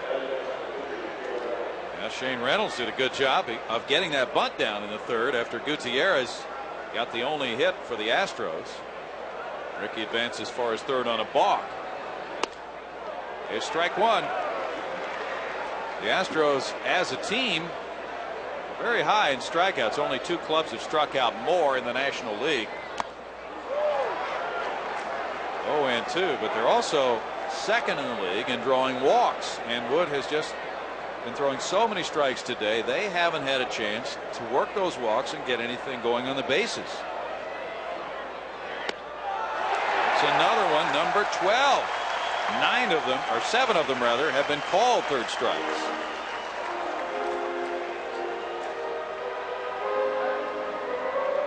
This is a most impressive coming out party for Kerry Wood today. Now they're passing along Ks, and they might be running a little short pretty soon. You know what we were talking about between innings is the fact that this ballpark is going to be filled when he pitches around here if he keeps going like this. It's going to be like Fernando Mania when Valenzuela first came up, or Mark Fidrich. I mean, people are really going to get excited about this kid. He's 20 years old. Apparently he has a great personality. Everybody around here likes him. When he was warming up, there was a group in the bleachers chanting Kerry, Kerry. Greg Biggio grounded out in the third inning. Swings over a curveball. There's strike one. 11 in a row been set down by Wood. They lost to Harry, but they've gained to Kerry. It's the curveball.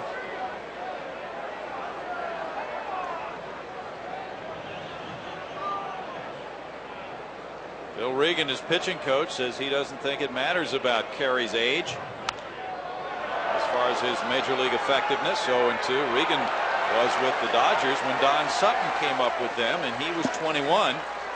Sutton will be going into the Hall of Fame this year. Regan says if you can pitch, I don't think it matters how old you are. Some guys aren't going to pitch like Wood when they're 30 or ever. Youngest player in the majors, a little bit younger than Mike Caruso, the shortstop of the White Sox. 3 weeks younger. 1 ball and 2 strikes. He tried to throw that one through that brick wall back there behind home plate. Reached back and overthrew it. But it doesn't matter when you're this good, when you have this kind of ability. You can come to the big leagues and pitch. If you're a young guy who's more of a finesse pitcher, then you're probably a little bit more careful. You want to make sure his game is completely polished before he comes up. But this guy can still get you out even when he's not on his game. He hits Biggio with the curveball. Hit him in the left arm. That one got away from Wood, one of the very few that has today. Trainer Rex Jones is out.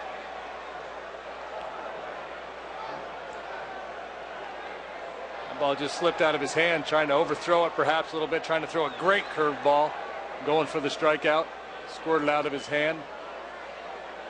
Maybe up in the tricep area. Looked like it got him on the point of the elbow on that replay. And that, of course, is where it inflicts a lot of pain. Biggio is the 3rd hit batsman of the year by Wood. Craig hasn't been taking as many of those this year as he has the last few seasons, fortunately. That's the 3rd time he's been hit this season. Here's Derek Bell, 0 for 2. But at least the Astros interrupt the string of 11 in a row retired by Wood. Bell lets a pop up. Mark Grace is there. No runs, no hits, a man left for Houston in the middle of the 6th inning. It's 1-0 Cubbies.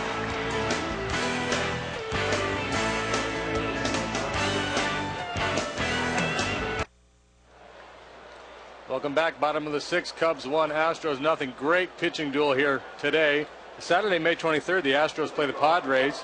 And there's a Coca-Cola Youth Clinic that day from 4 to 5 p.m. Come down to the Astrodome Field, learn from Astros players. The first 1,000 kids will get an Astros souvenir. It's all free with a ticket to the Astros Padres game that night.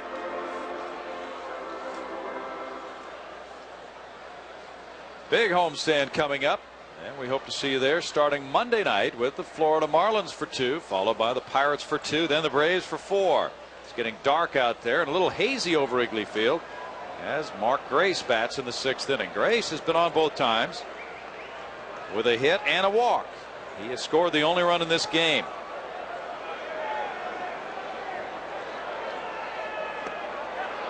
Shane gets him to commit. There's strike 1 on Mark Grace as he tries to retire him and open this 6th inning with an out. Rodriguez and Blauser to follow for Shane Reynolds, who's hanging tough today. He has struck out 9 so far. He's been overshadowed. 0-2. He really shouldn't be because the run he allowed was unearned.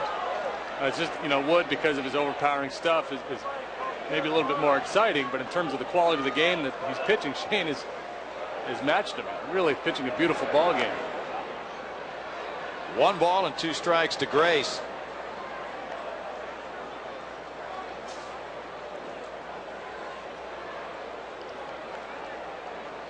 Grace drove in 78 runners last year while hitting .319.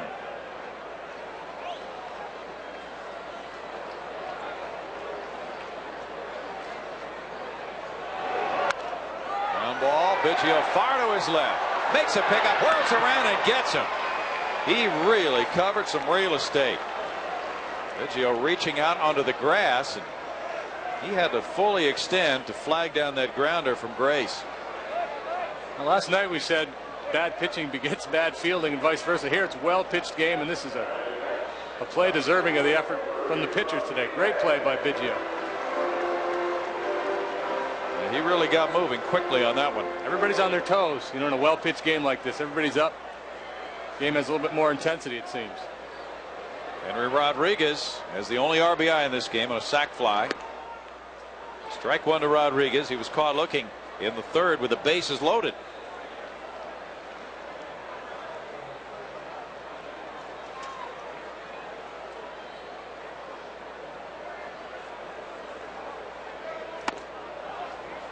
Ball one. 1 ball and 1 strike. Rodriguez really put things together beginning in '96 with Montreal. And that year he hit 6 home runs against Houston alone. 2 balls and a strike. Had been only a marginal player in the big leagues with the Dodgers before he was traded. That was the Roberto Kelly, Joey Eischen deal. Those 2 players went to L.A. for Jeff Treadway and Rodriguez. 2 balls and 2 strikes.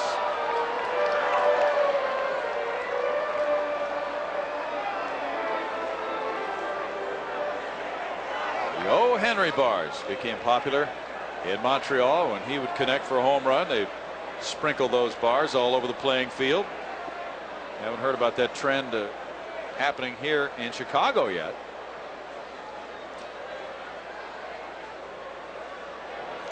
He chases one and goes down on strikes. That's number 10 for Shane, whose high in a big league game is a dozen. He's done that 3 times.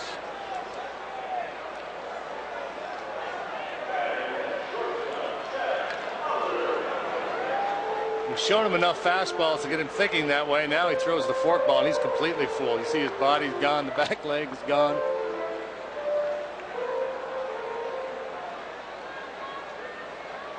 Two walks and 10 strikeouts for Shane Reynolds. So there have been a total of 22 strikeouts in this game.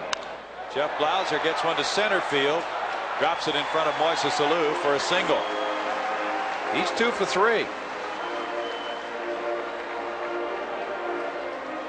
I wonder what the record for strikeouts in a 9-inning game, 2 pitchers combined. That's a good question.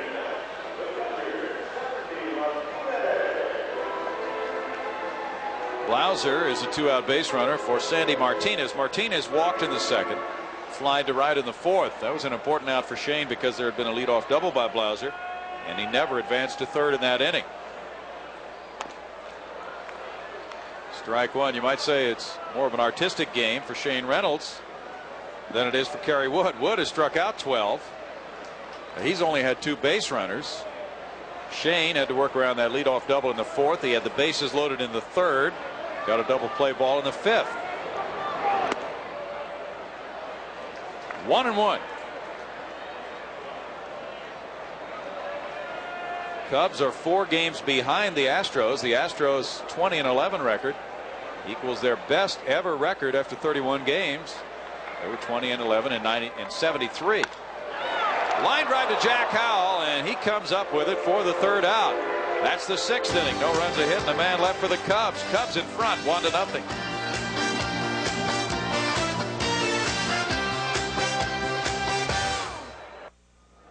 Right in the midst of this 1-0 ball game. Very impressive game for Chicago's Kerry Wood and Houston's Shane Reynolds. The rain is moving in. That's the last thing we need for a pitcher's duel, Jim DeShays. Yeah, it's raining pretty hard out there right now, Brownie. This has been a treat to watch. Those Kerry Wood kid is really something, and Shane Reynolds is matching and pitching very well himself. Very rarely do you witness a game like this from a youngster who's 20 years old. Kerry Wood now goes against Jeff Bagwell in the 7th inning. Houston trails it and has only 1 hit. And the fastball is away. There's ball 1 to Bagwell. Bagwell hasn't managed to make contact in this game. He's been caught looking twice. Wood really worked him over with breaking stuff last time. 1 ball and 1 strike. Jeff leading off the inning to be followed by Howell and Alou against the young right-hander who's just been mowing down the Astros. Fastball comes in to make it 1-2. Wood is due up second in the bottom of the inning. The scoreboard is 2-1. Is that correct? Breaking ball, yeah. 2-2 now. And you see Jeff getting wet as this rain has suddenly moved in. Fastball makes it a 3-2 count now. Kerry Wood had retired 11 in a row before he hit Biggio in the last inning. Then he came right back to get Bell on a foul pop. He whiffs Bagwell for the third time. That's 13.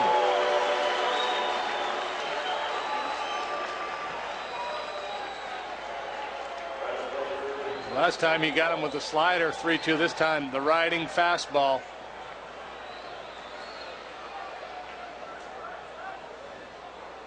I know all the scientists says the ball doesn't rise, but that one sure looked like it did. Yeah, it has a hop to it. Jack Howell has struck out both times. Ball 1 to Jack. No bullpen action for the Cubs. Wood, as that one slips, apparently goes to 2-0 in the count. Ricky Gutierrez led off the third inning with a single just out of the reach of Kevin Ory. That's been the only Houston hit, and there have been just 2 base runners. 3-0 though to Howell, and that's been rare today for Wood. Looks like he's rushing it a little bit right now. Front side flying open, leaves that ball up. 3-1. That's where he's been all day right there. Nice compact motion. Well, you can't go for cover. You just have to get the umbrella out. You have to stay in a ball game like this with this overpowering performance. Did he check his swing? Yes, he did. Home plate umpire got him. Oh, they never did appeal to third. Wally Bell was never asked. It was Jerry Meals who said strike 2. He called this on Mickey Morandini at the beginning of the game. 3-2 now, and struck him out. 14 Ks.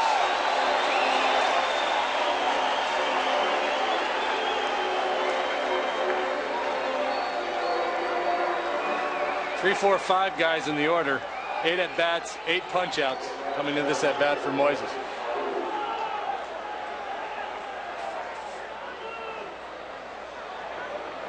Moises Alous drying off his bat.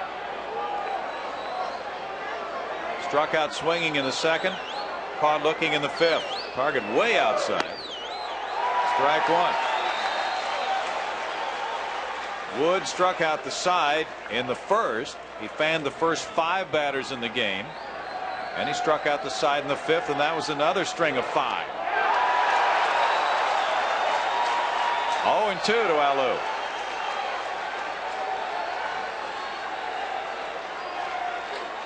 Kerry Wood has the fans chanting Kerry now. 1 ball and 2 strikes.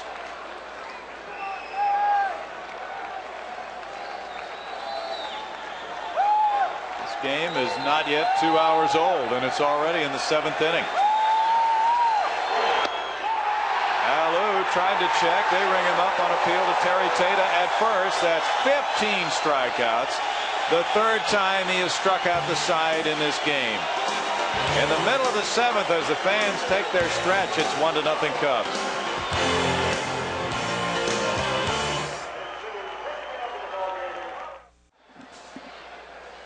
Now our Southwestern Bell Around the League scoreboard will tell you what's been happening in the National League on this day.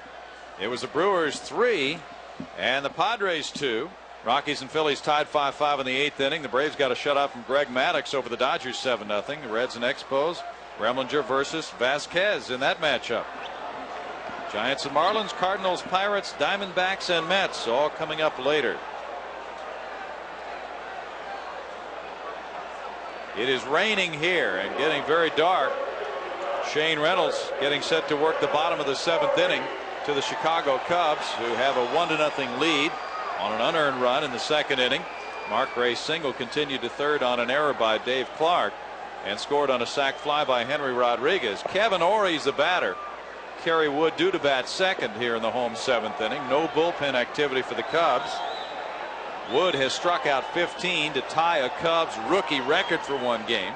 Ori is swift twice. He was showing butt, and there's strike one. Most interesting day, Jim DeShays. What a performance by Wood and a great job by Reynolds. Kerry Wood will be no Bobo Holloman. That's right. On this day in baseball history, Bobo made his major league debut and threw a no-hitter. Only complete game in his career.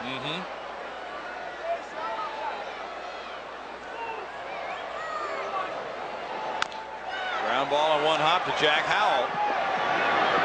Howell takes care of Ori. There's one out. Shane Reynolds could come up in the 8th inning if the Astros get a man on. This could be his final frame. The applause is for Kerry Wood. 15 strikeouts in his 4th major league start, in his 5th major league start, in 7 innings. Cubs rookie record set by Dick Drott in May of '57 against Milwaukee, and tied by Bert Hooton in September of '91 at New York. 15 strikeouts as a rookie.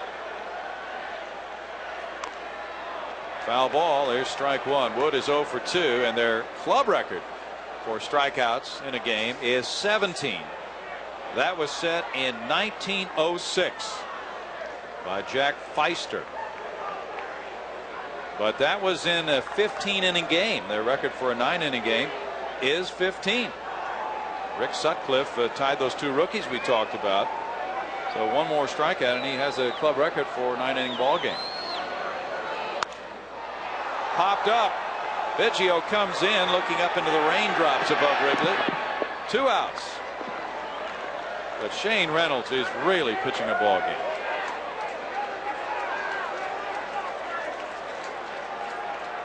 Yeah, you just have to, he's pitching great, and you just hope keep them right where they are, and Astros get a base runner or 2 if somebody pops one for you. St. Louis and Pittsburgh play tonight with Stottlemyre and Schmidt. Cardinals have been slumping. Cubs won 3 out of 4 from them. They're trying to split this series with the Astros. Rain coming down on Brant Brown. Brown has 2 of the Cubbies' 6 hits off Shane. Now the Astros quickly are going to get a left-hander warmed up in their bullpen. Billy Wagner loosening up Shane Reynolds. They got the tongue depressor from Rex Jones and doing a little digging.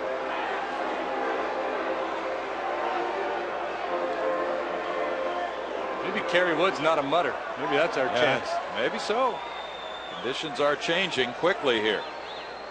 Well, Shane had a lot of rain in his last start at Philadelphia. This rain just moved in very quickly. There's strike one. In that Milwaukee win over San Diego 3-2, it was Doug Jones getting the win. Reyes was the loser for the Padres. Kevin Brown and Scotty Carl the starters in that one. Maddox won for Atlanta over Los Angeles 7-0. 0-2 to Brant Brown. Now the Astros are going to stop Billy Wagner, shut him down.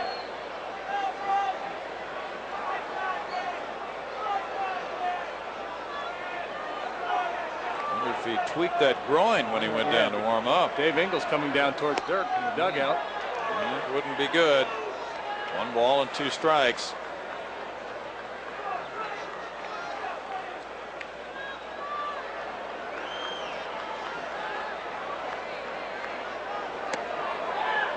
Two and 2. Detroit and Oakland underway. No score in the 1st inning.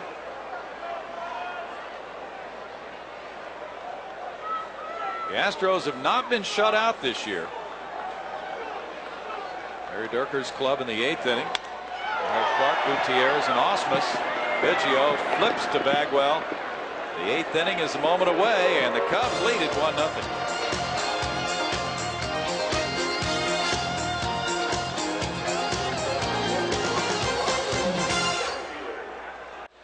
Quite a day here, and now the rain could be putting a damper on Kerry Wood, or will it? That's the real question. He's fanned 15 in the first 7 innings. He leads it 1-0. It's been raining hard.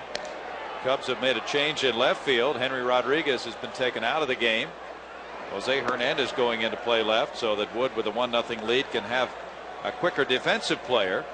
He hasn't needed much fielding support today, Jim.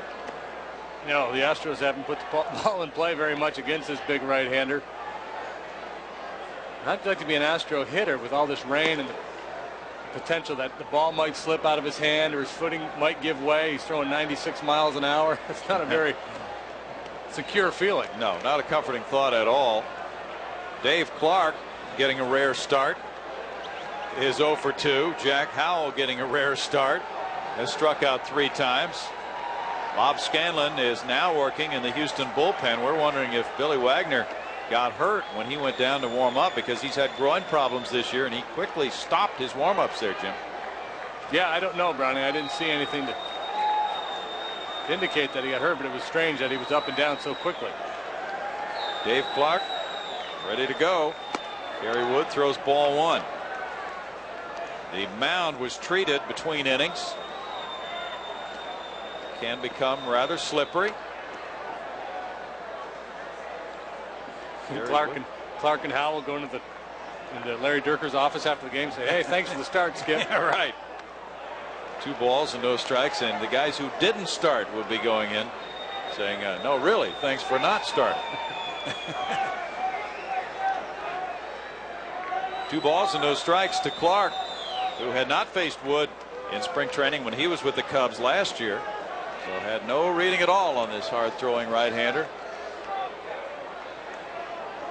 Wood last year walked 131, and that led the minor leagues. He hasn't walked anybody.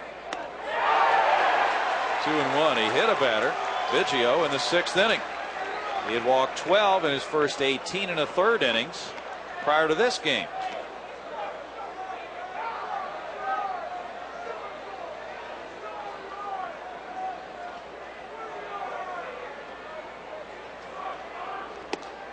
That one missed the target. It's 3-1. Saw Martinez set up outside. The pitch was inside.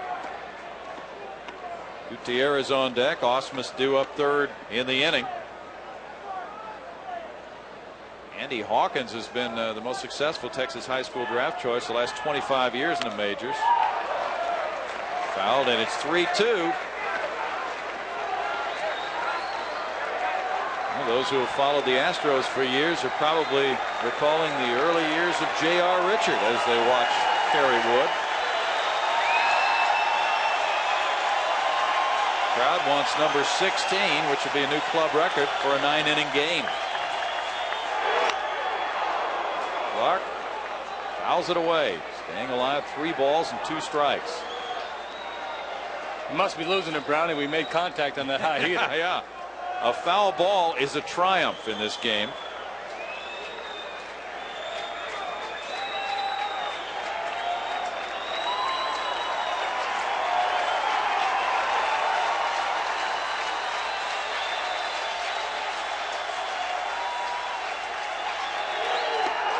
Struck him out.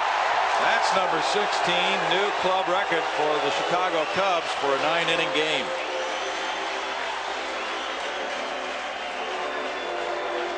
Well, that is so impressive. That's at least the 2nd time today he's thrown a 3-2 curveball to get a call at 3rd strike. Hitter has to be looking for the heater. Now called or swinging. Strikeout either way you look at it. That breaks a record set by Dick Drott, Bert Hooton, and Rick Sutcliffe. Ricky Gutierrez takes a strike. He has the only hit for Houston, a ground ball just to the left of Kevin Ory in the 3rd inning. Didn't Bill Gullickson have a big strikeout game as a rookie? Didn't he punch out 18? Yeah, I think it was 18. Is that the record for a rookie? That probably is the record.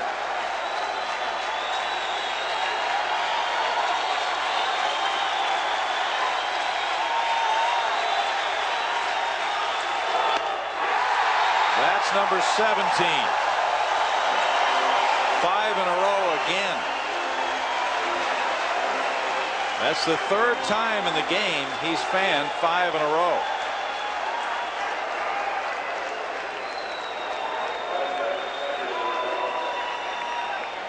This is incredible.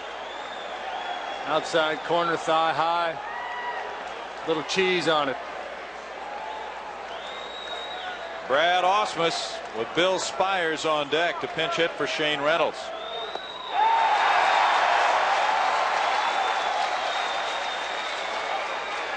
The Astros club record for strikeouts in a game, 18, set by Don Wilson at Cincinnati. That was all the way back in 1968. Ausmus swings at that one in the dirt, 0-2, and Wood is one strike away from 18 himself. You know, if he runs the string out, Brownie, that's a major league record, 21. Wow.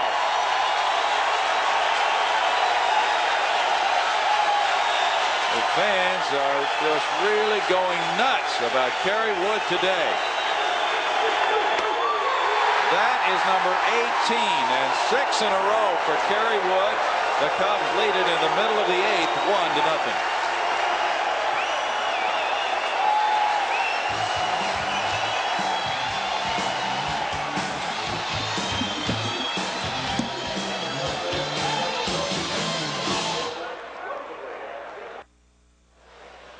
One to nothing ball game. The Cubs got an unearned run in the second inning off Shane Reynolds. Kerry Wood is the story today. He's fanned 18. New club record for the Chicago Cubs. He leads it 1-0 as Shane Reynolds gets set to face the Cubs in the 8th inning with Morandini, Sosa, and Grace due up. Shane due to lead off the 9th for Houston, then Biggio and Bell. The rain has slacked up a little bit. This copyrighted telecast is presented by the authority of the Houston Astros and may not be reproduced or retransmitted in any form without the express written consent of the Houston Astros. They are standing on those rooftops with umbrellas. It's that big a game on a Wednesday afternoon in Chicago, May 6th, 1998. Kerry Wood, in his 5th major league start, has allowed one hit. It was a ground ball just to the left of a stretching Kevin Ory. The Astros with only one other base runner, Craig Biggio, hit by a pitch in the 6th. But since then, Wood has set down 7 in a row, 6 in a row on strikeouts. Now it's the bottom of the 8th and Mickey Morandini. Morandini is 0 for 3. 2 strikeouts and a double play ball. Back to Shane Reynolds. Ball 1.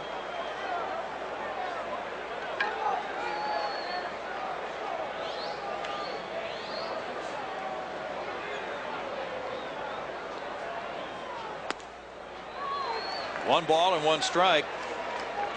You know, all the great strikeout games in history, Clemens and Nolan, talked about Gullickson's 18 earlier, Carlton. I wonder if anybody's ever done it without walking anybody. Good question. Base hit to right field, a line drive by Morandini. Seaver had a 19 strikeout game, San Diego. But yeah, that is a very good question. Sammy Sosa is next. He's 1 for 3. Nobody warming up right now for Houston, but we do see some action headed down their way toward the bullpen after the hit by Morandini. Sosa's single in the 3rd extended his hitting streak to 13 games. If you're just getting home from work, pull up a chair. We think you'll want to see what happens from this point on. The tremendous day of Kerry Wood. Foul back. Strike 1 to Sosa. We're on the air at 7 o'clock Friday night. And it could be another well-pitched ball game when Mike Hampton toes the rubber against Jeff Juden of Milwaukee. Hampton 5-0, Juden 4-1. All 3 games of the series in Milwaukee coming your way right here on KNWS 51.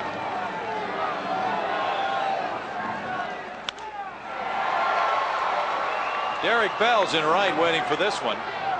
1 out. Sosa retired. Mark Grace next.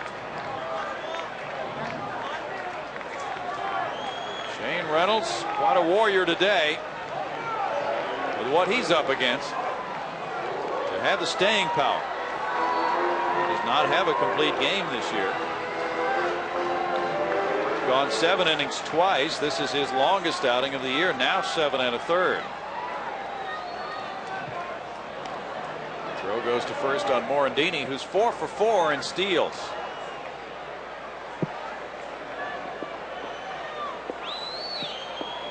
Astros starting pitchers are third in the league in ERA, behind Atlanta, New York.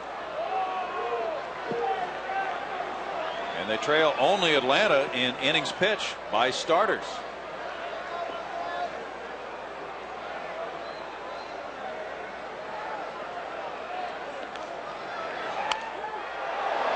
Smash goes foul into the bullpen area of the Astros. Bob Scanlon is warming up in that area. The Astros are 12-0 this year when their starting pitcher has an ERA in that game of 3 or less.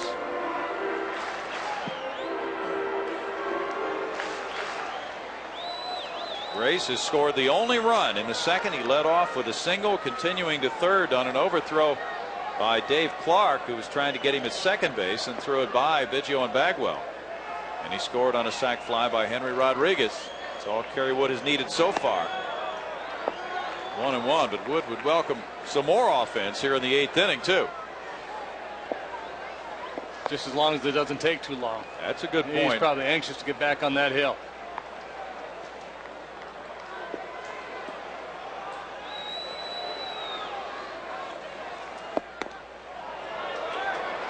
Two balls and a strike. Quite often pitchers will be held in the minor leagues to a pitch count, and they won't have that many complete games. Kerry Wood has not had a complete game in his professional career. Well, reading the notes on him, I found it curious to see that note. He was on the disabled list with soreness in his elbow. Smash to right, base hit, Bell over to right center. Morandini will go first to third on Grace's second single. One out. Cubs trying to add to their 1-0 lead here in the 8th. Mark Grace, just a great pure hitter, stays back, goes down and gets it. But the point I was making about Kerry Wood, normally when a guy goes on the DL, it'll be with some kind of a, tendonitis or something that deserves treatment. With Wood, it just said he had a sore elbow. And I think it's probably an idea of how cautious they are with him. First sign of any tenderness in the minor leagues, they'd probably shut him down. Ausmus at the mound. Double play ball gets Shane Reynolds out of the inning. He faces Jose Hernandez. Hernandez was inserted as a defensive replacement in left field for Henry Rodriguez. He's hitting .229 with 3 home runs and 9 runs batted in. He has 48 at bats. Hernandez normally an infielder, but he's been playing some outfield this year. He homered last night in 4 trips. Started at third and then moved to center field. Strike one to Jose Hernandez. Astros turn to double play in the 5th inning. Jeff Blauser's on deck. They'd love another one here, and just a crack at scoring a tying run in the 9th. The way Wood is throwing, a 1-0 lead seems huge already. 1 ball, 1 strike to Hernandez.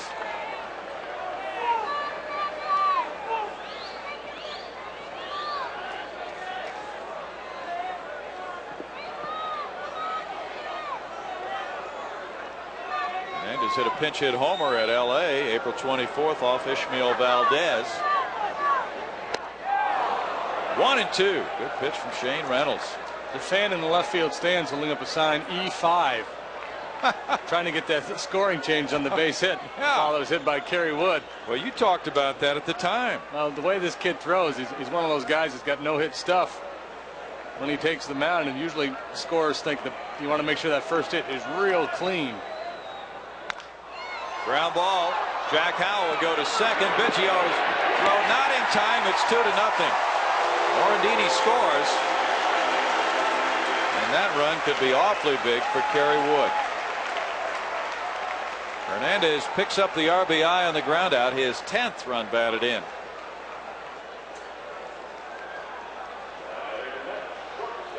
Probably should have come home with this ball.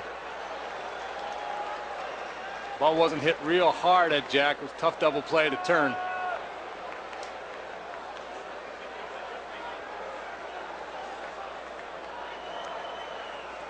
Jeff Blauser is a double and single in 3 trips.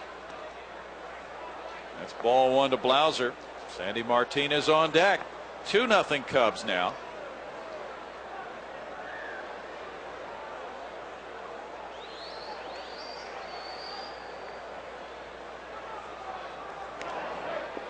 Throw to first, drives back the base runner, Hernandez. Not that it would really change Kerry Wood's approach because he's got such good stuff and he had such good command all day, but with that 2-run lead, now he can really pitch for the strikeout because a walk doesn't put the tying run on base. 1-1.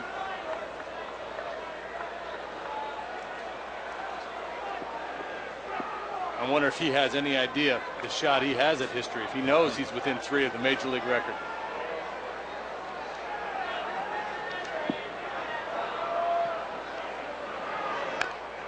Check swing roller goes foul. 1-2. Well, if he grew up a big fan of Ryan and Clemens, he may have acquired that sense of history for strikeout games. He probably knows the number, but he might not know how many he has. Sometimes that's the case. Pitcher's in a groove and he's not aware of what he is doing. He knows he's got a bundle of them. Gordon Lakey, the special assistant to Toronto general manager Gord Ash, said Wood is the best pitching prospect he's seen.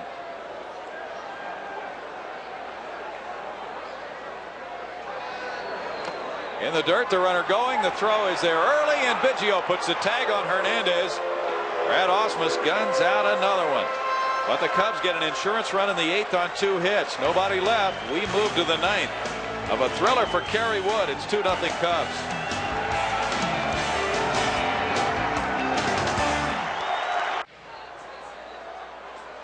Here at historic Old Wrigley Field, a hitter's ballpark over the years, Kerry Wood has struck out 18. He's allowed 1 hit, and the fans are lobbying to have that hit changed to an error. It was a Ricky Gutierrez single in the 3rd inning off the glove of Kevin Ory. National League record is 19 strikeouts. Major League record is 20. Kerry Wood has the last 6 in a row and 12 of his last 15. As Bill Spires is the pinch hitter here in the 9th inning for Shane Reynolds. Here's strike 1 on Spires. Spires started at 3rd last night, had an RBI double in the 7th inning to give the Astros the lead, and he later scored a run in that 5-run 7th. E5, they're saying, instead of the hit for Gutierrez in the 3rd inning. Spires puts one out of play. It's 0-2. Kerry Wood on the verge of a historic strikeout.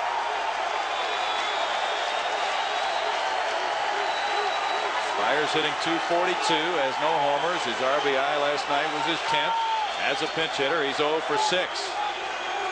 Astros pinch hitters have not been very productive to this point of the season, with 6 hits and 45 at bats.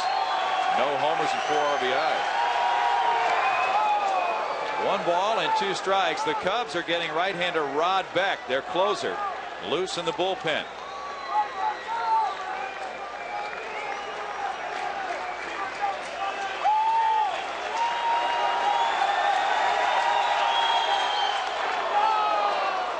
He put a breaking ball up there for Bill Spires, and he fouled it. This is a record for the most strikeouts by a pitcher against the Astros. The previous record was 15. Wood has shattered that and gone 3 beyond it.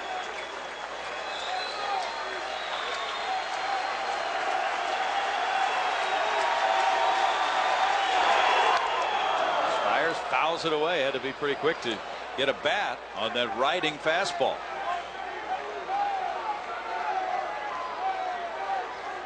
For Shane Reynolds, 8 innings of work on this day. 8 hits, 2 runs, 1 earned. He walked 2, and he struck out 10. That's number 19 for Kerry Wood, tying a National League record.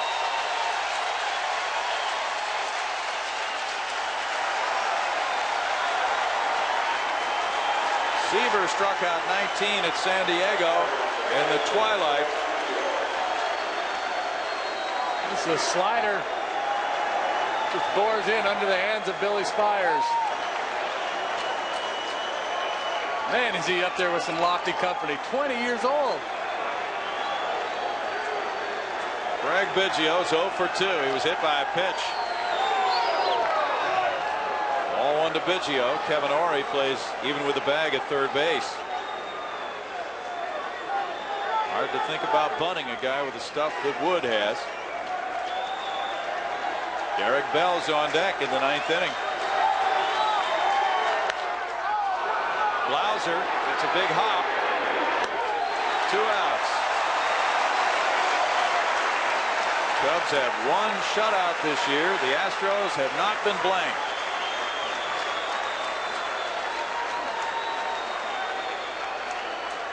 Kerry Wood 1 out away from his first complete game, not only as a major leaguer but as a professional.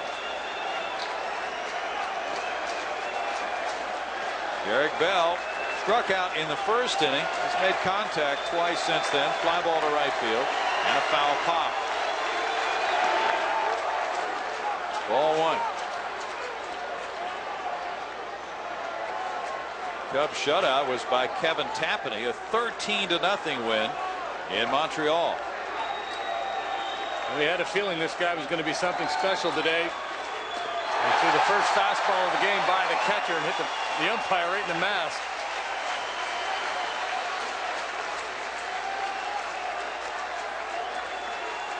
He's trying to make it a one-hitter.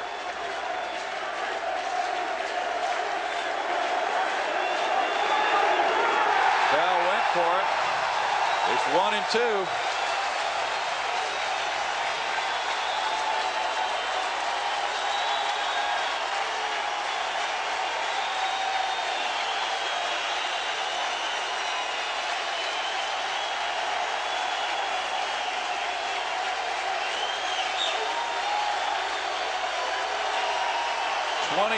Kerry Wood gets Derek Bell for his 20th strikeout, a National League record.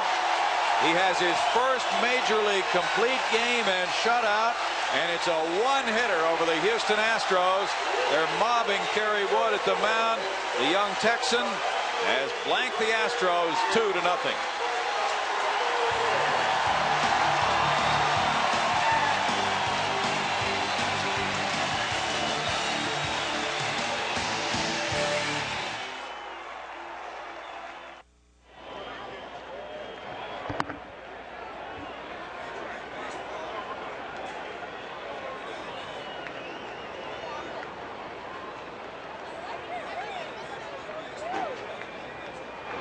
This one certainly was. What an incredible day for Kerry Wood. And he ties the Major League record with 20 strikeouts. Jim Deshaies, this was one of those days that leaves us awestruck. Now, one of the greatest pitching performances in the history of the game, Brownie. 20 punch outs. 1 single that could have been called an error. It was marginal off the glove of Kevin Ory. And no walks. What a brilliant performance by Kerry Wood. We'll be right back to Wrigley Field, where the fans are still applauding Kerry Wood.